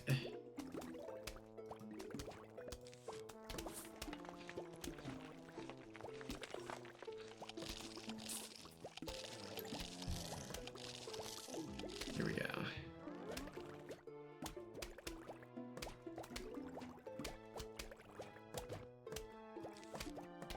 I really want to see Chapel Roan live. I think she's on the top of my list. And my friends Maya and Foster saw Chapel Roan. She was like on tour, and it was like the tour was booked before she blew up, and so it was like she was actively blowing up when they were on that tour, and so they got to like witness her perform in a small venue still, and I was like, man, that's awesome. All right, check this out. So now the football player guy is on my team.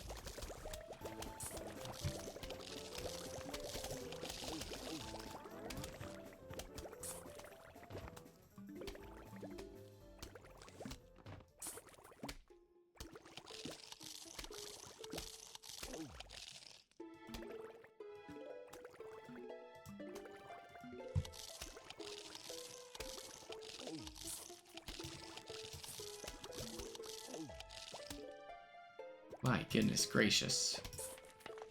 Okay, perfect. Madison, no! I would have been... Oh my god, I crashed out. I really like Olivia Rodrigo, too. Because her album that came out in 2020 was so fire.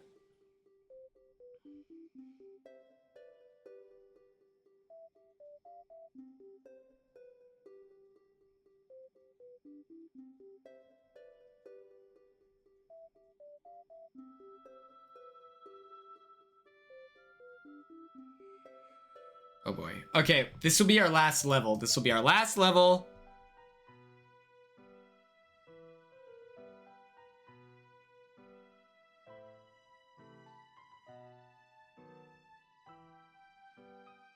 This tweet, it says, Ashley, your glasses look so cute. Red suits you a lot. Mickey, thanks. Taylor Hale gave it to me as a gift. We go to parties a lot. I knew her even before she won her season. Ashley, OMG, really? Mickey, yeah, we went to college together. That's pretty hilarious. I hope that becomes a meme. Yeah, I don't know what the bread game is.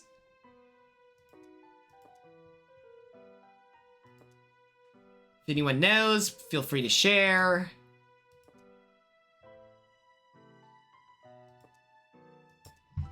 All right. Let's rock. No, she didn't actually say that.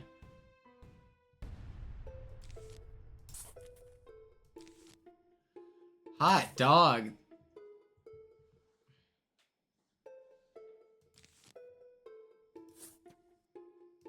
So this mushroom right here, the scaredy shroom, can shoot from far distances, but he gets performance anxiety. So anytime he's in front of like another zombie, he shrinks in the moment and becomes super teeny tiny.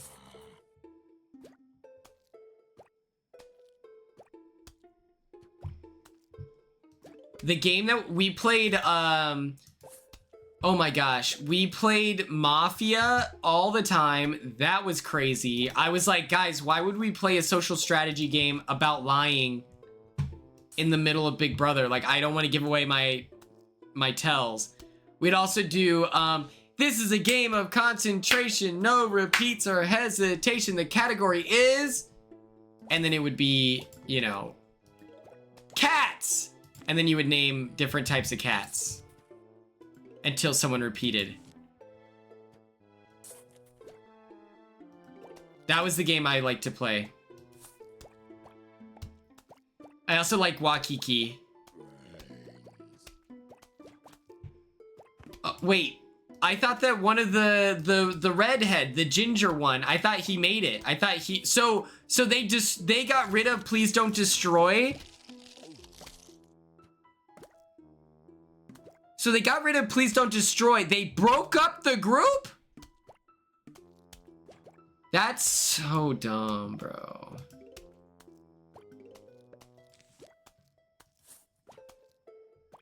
Ben is on the cast, but the rest of the fellas aren't. That feels kind of silly.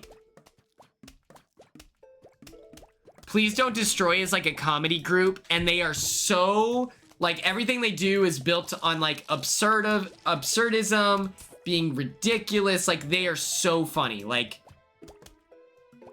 hilarious.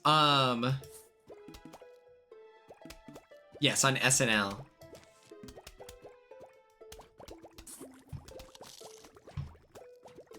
That's so crazy. I heard rumors about someone who's gonna be on it, and so I'm trying to... And it's like supposed to be like some like TikTok guy.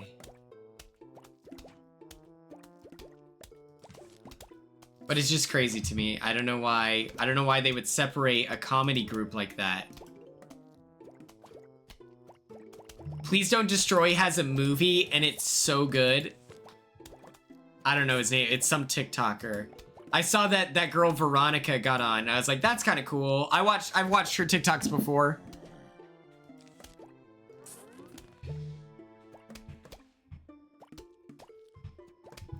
I thought Nicole was a member of SNL. Am I misremembering?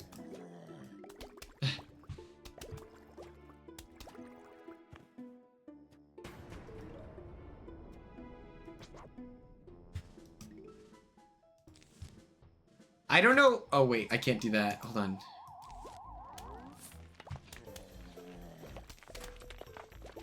I don't know how, like, people my age, I feel like don't really watch that much SNL. And I know it's, like, more of a result of, like, they don't watch a lot of TV. But I grew up with, like, The Lonely Island.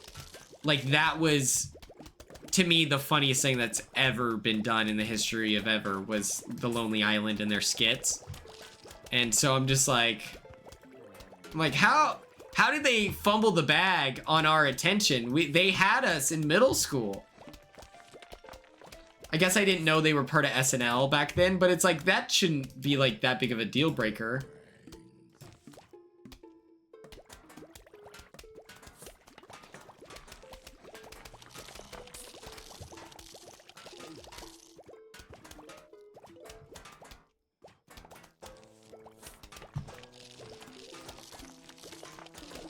I don't know if I told all of you this, but Jimmy's birthday is October 4th. You mentioned Renee Rapp, and so that made me think of Mean Girls. Mean Girls is my birthday. My birthday is the day before Jimmy's.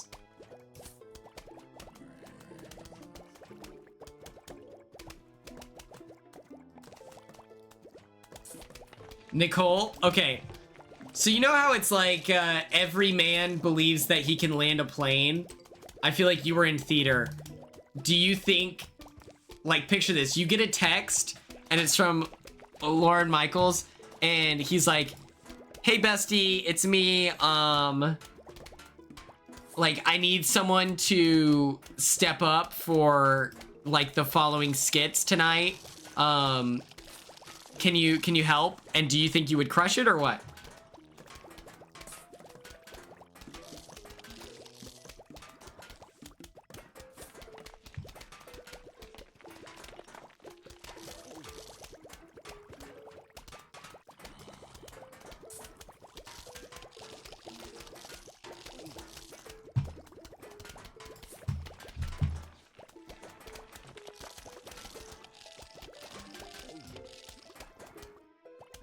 Okay, so maybe you don't write for them, but he's like, I need someone to perform. I need you to be the lead in this skit.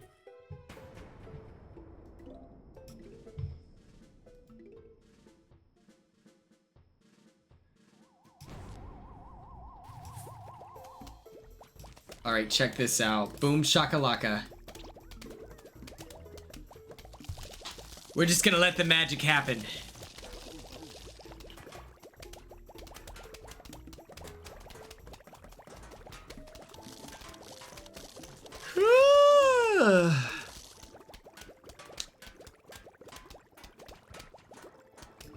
Yeah, I think Chemo got evicted on my birthday.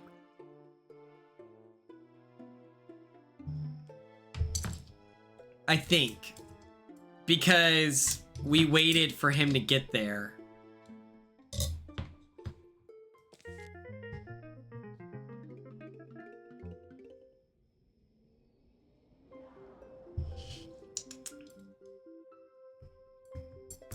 Girl, I have no idea. I don't know how people remember that. I don't know, actually. All right. So we're already on level 2. Oh, frick. No, no! Okay, wrong button. Okay.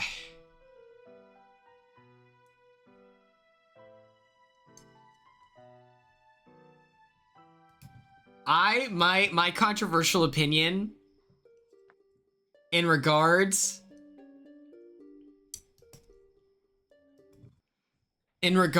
to Mean Girls is I like the musical.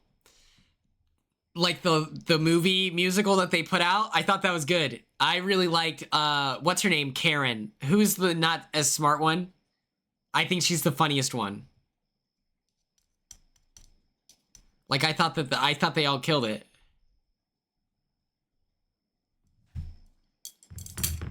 Yeah, the movie, the music. I think they're both good. Like I love the movie as well. Boom. Let's go do Wordle.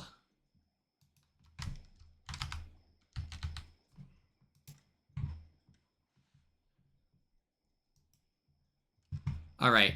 We're in this together, chat. We're going to solve this Wordle. So proud of you. Okay, proud. None of those letters were correct. It is Karen. Let's fucking go. Musical? Okay. Oh.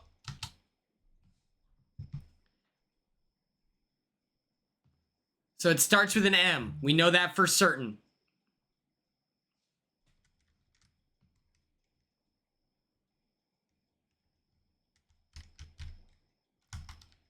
Mixer. It's a bit of a mixer-upper. M-I.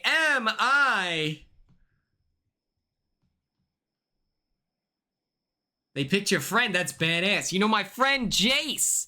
My friend Jace was an extra in Hawaii Five-0.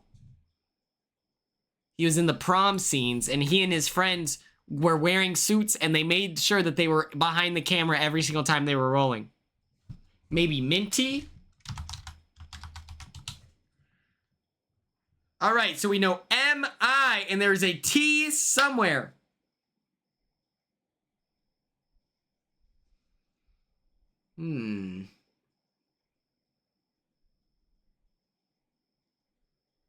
Could be anything. No, Tom, if you already know it, we don't want to cheat here. Unless that was the hint. Have one. If you all want a hint, I have one. Is it really?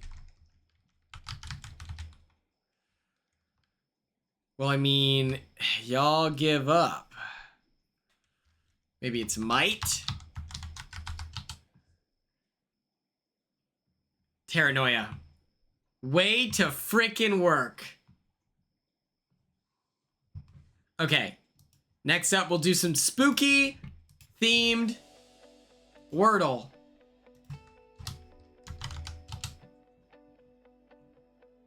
First, we need to solve this.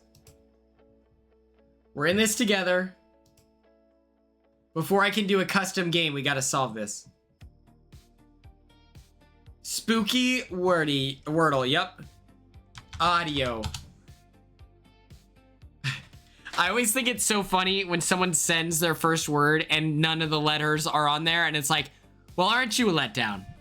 Well, haven't you let the team falter and fade? Would it be crazy if I said that I liked the Riverdale series? I kind of enjoy how bad it is.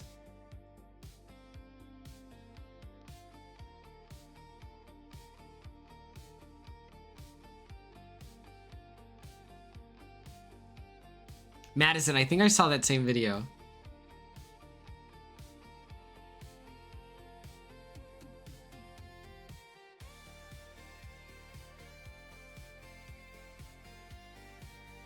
Yeah, I haven't seen anything recent, but it's still Nice. I heard that they had superpowers at one point. I was like, that's awesome. I also heard that they go to war at one point. I haven't seen the scene where he's like, you've never experienced the highs and lows of high school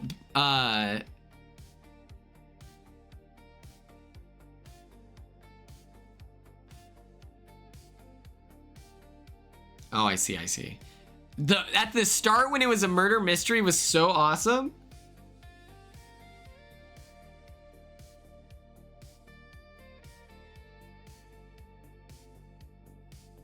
Ryan Jansen tried to roast me for liking Riverdale, and I was like, what? It's funny.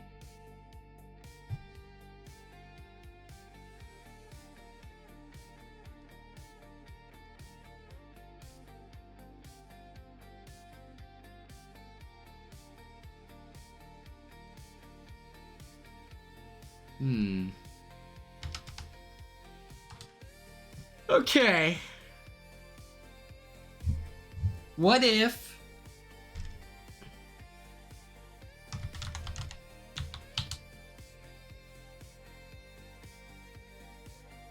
All right.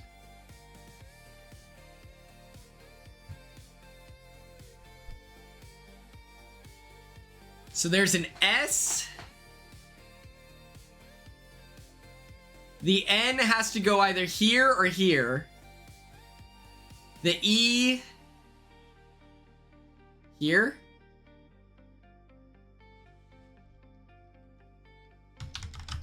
I love the word siren. Oh, hell yeah. That's kind of spooky as well. Okay. Wait.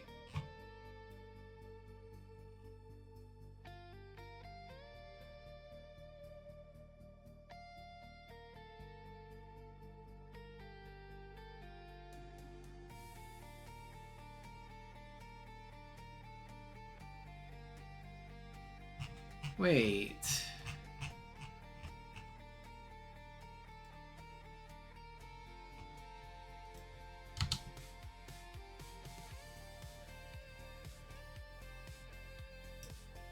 How do I do custom?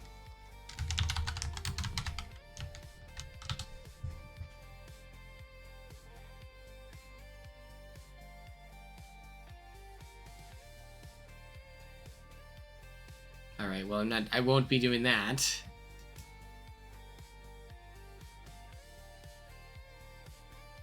Yeah, I wanted to do, No, I'm gonna make them and then you guys guess, but I don't know how to do that. But I've done it before.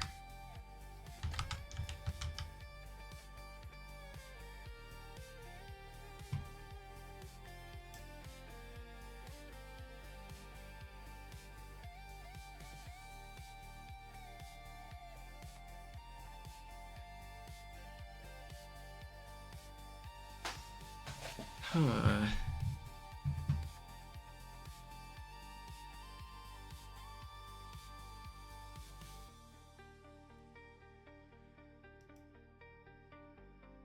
All right. Okay, eyes on me here. Eyes on me. Okay.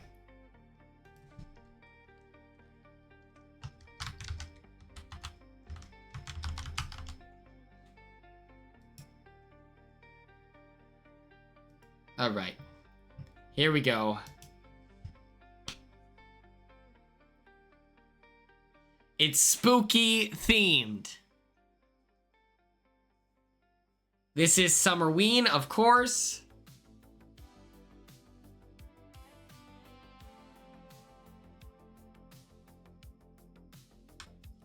I now realize this is probably too long of a word.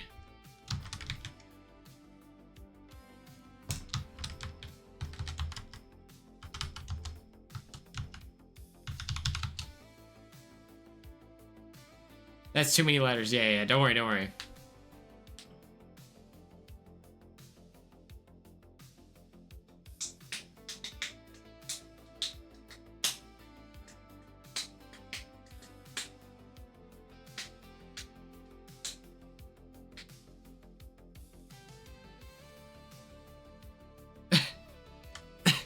I won't do as long as words in the future. I recognize the error in my ways. I understand that I let the group down. Let's just move forward.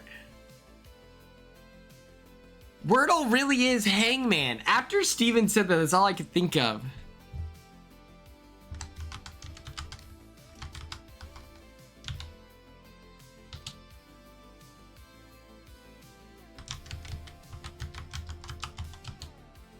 You did it. Okay. Here we go.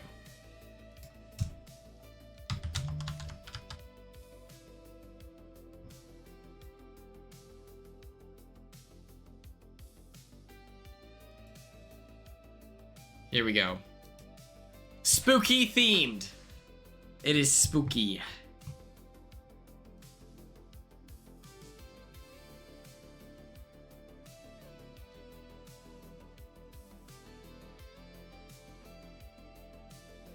Big Brother. Haunt. And Ghost. Big Waffle, what's up?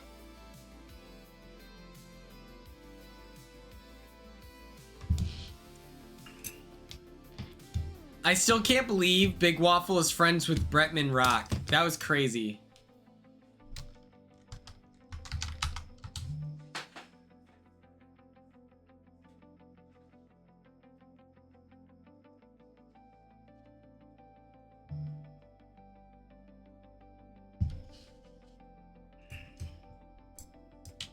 Spine? Ooh, that's a cool word.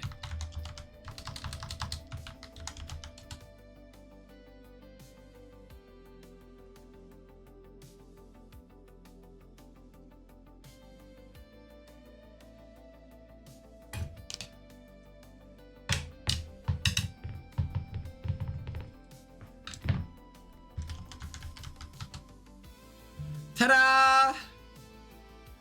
Congratulations, congratulations. Let me enter a new spooky word here. Let us play. Boom. Shakalaka.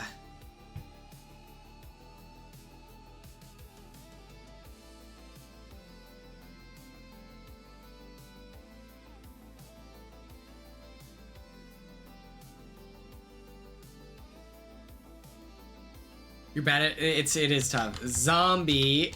Oh my god, Rune Queen, that was so fast.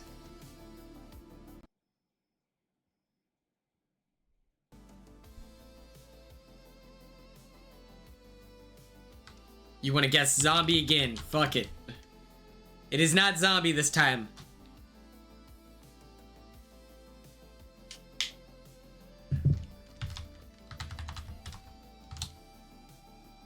Right.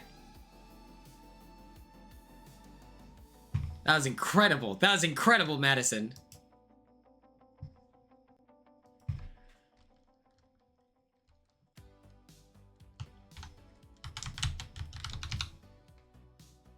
Oh, this one's really good. This one's really, really good. You'll all enjoy this one. This one's fun. Hypno Red, listen, Your Honor. Okay, we just finished playing a moment ago. My bad. But we are beating Plants vs. Zombies this week. Tune in tomorrow. It's Summerween stream. Thanks, Hypno Red. I appreciate you. We're playing a spooky version of Wordle. I forgot what my word was. I won't lie.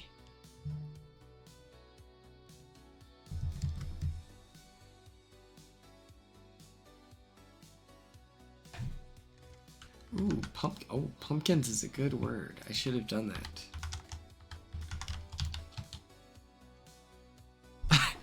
There's an S. Yarg.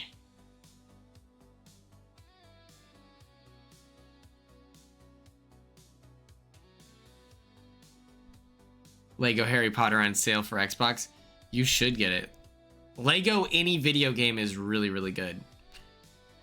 Even the Indiana Jones one is pretty good. Even though that is definitely the worst game, it's still like It's so good, but it is like the worst of all the Lego Batman game was so much fun as a kid. The Lego Star Wars was number 1. Jackbox.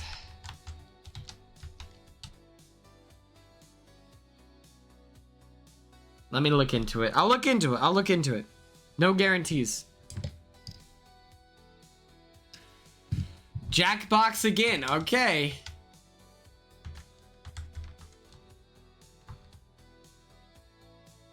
Okay, if you guys want Jackbox that bad.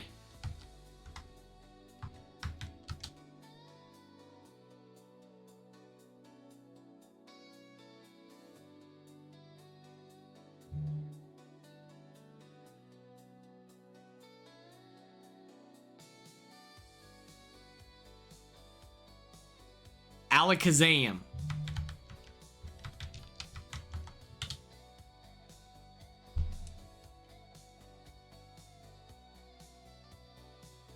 All right, we now have I'm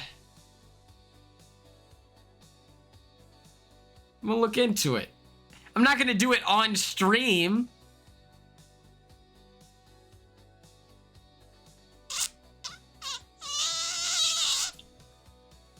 I can't wait for this rental insurance company to give me back all my money.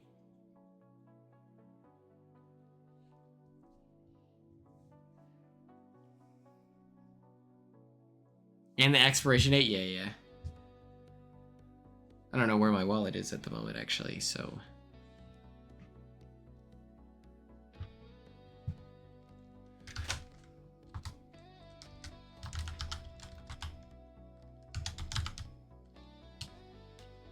Right. Oh, headless. I forgot my own word. Okay.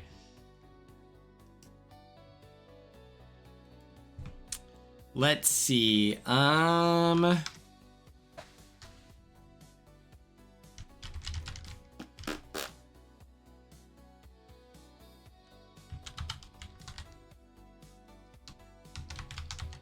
Okay, perfect. This one's awesome. This one is very spooky. This one's very spooky. Just guess words. We'll get it to fit eventually, you know?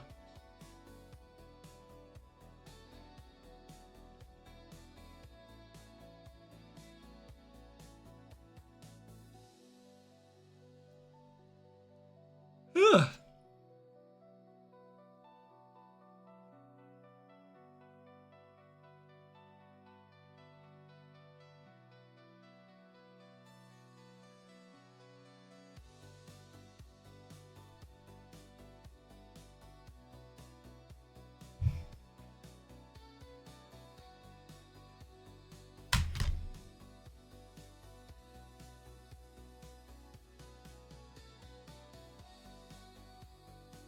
Ooh, skeleton.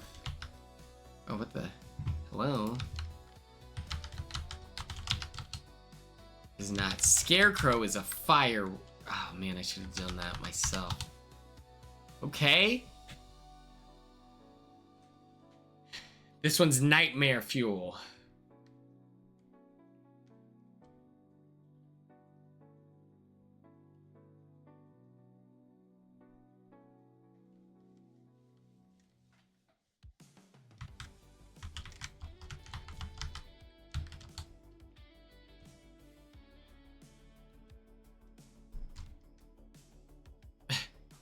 I know that's not how you spell abandoned.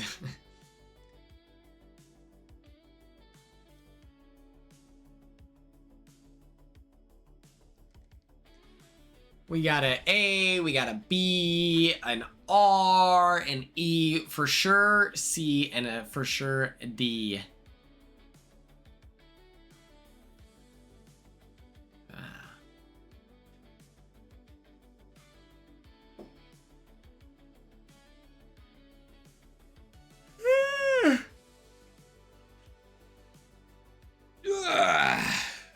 I think this will be our last Verdal.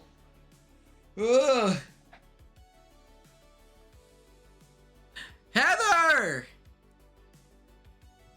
If everyone has not seen nor celebrated Heather's latest piece of artwork, make sure you get in line, like, repost, comment, follow.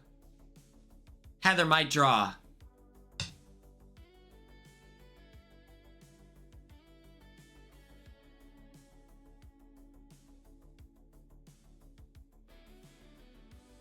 Heather, you should become friends. There's another person who is no worries, Heather. I appreciate any amount of time that you're here. Have you touched base? There's like a growing cinematic universe of like Big Brother artists. There's a new kid on the block. They make really cool stuff.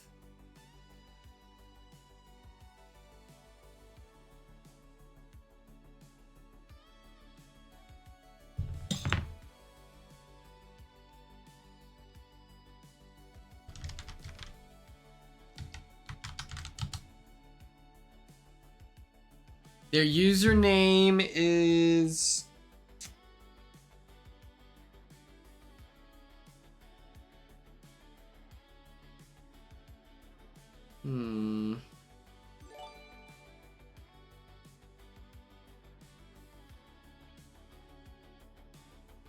I'll find it here. I'll bust it down for you here in a moment.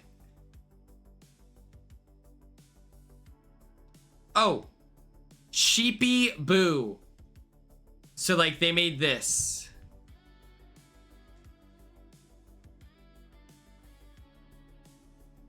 And then they made one that I thought you would like.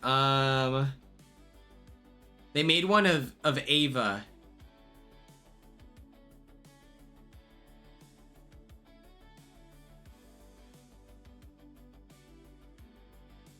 They just did this one. But yeah. I don't know what the community is like, but I'm like, oh my god, that's so cool. There's more of you. Growing your numbers. Debit card. That is correct. That is correct. All right, we'll do one last.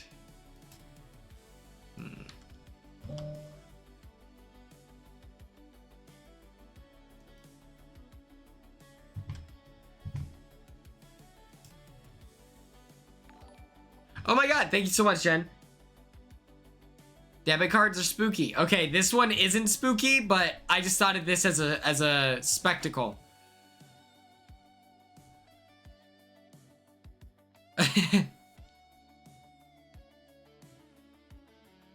F. Let's see if it's F. It is not. Q. It is not.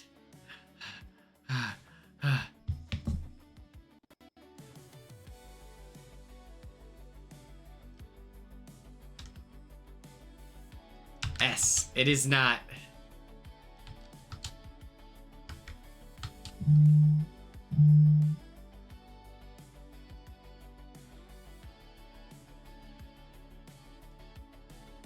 So we're doing our Summerween stream. We're gonna be doing spooky based games and stuff like that.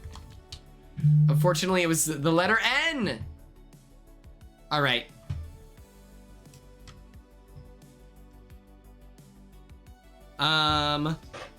Got a lot of stuff done today. I have no idea. I guessed the letter that no one would guess.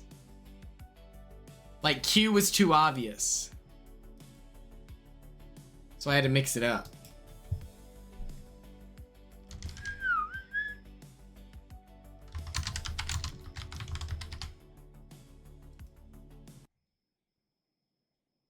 Ooh, yeah, I should find something spooky for Winston here.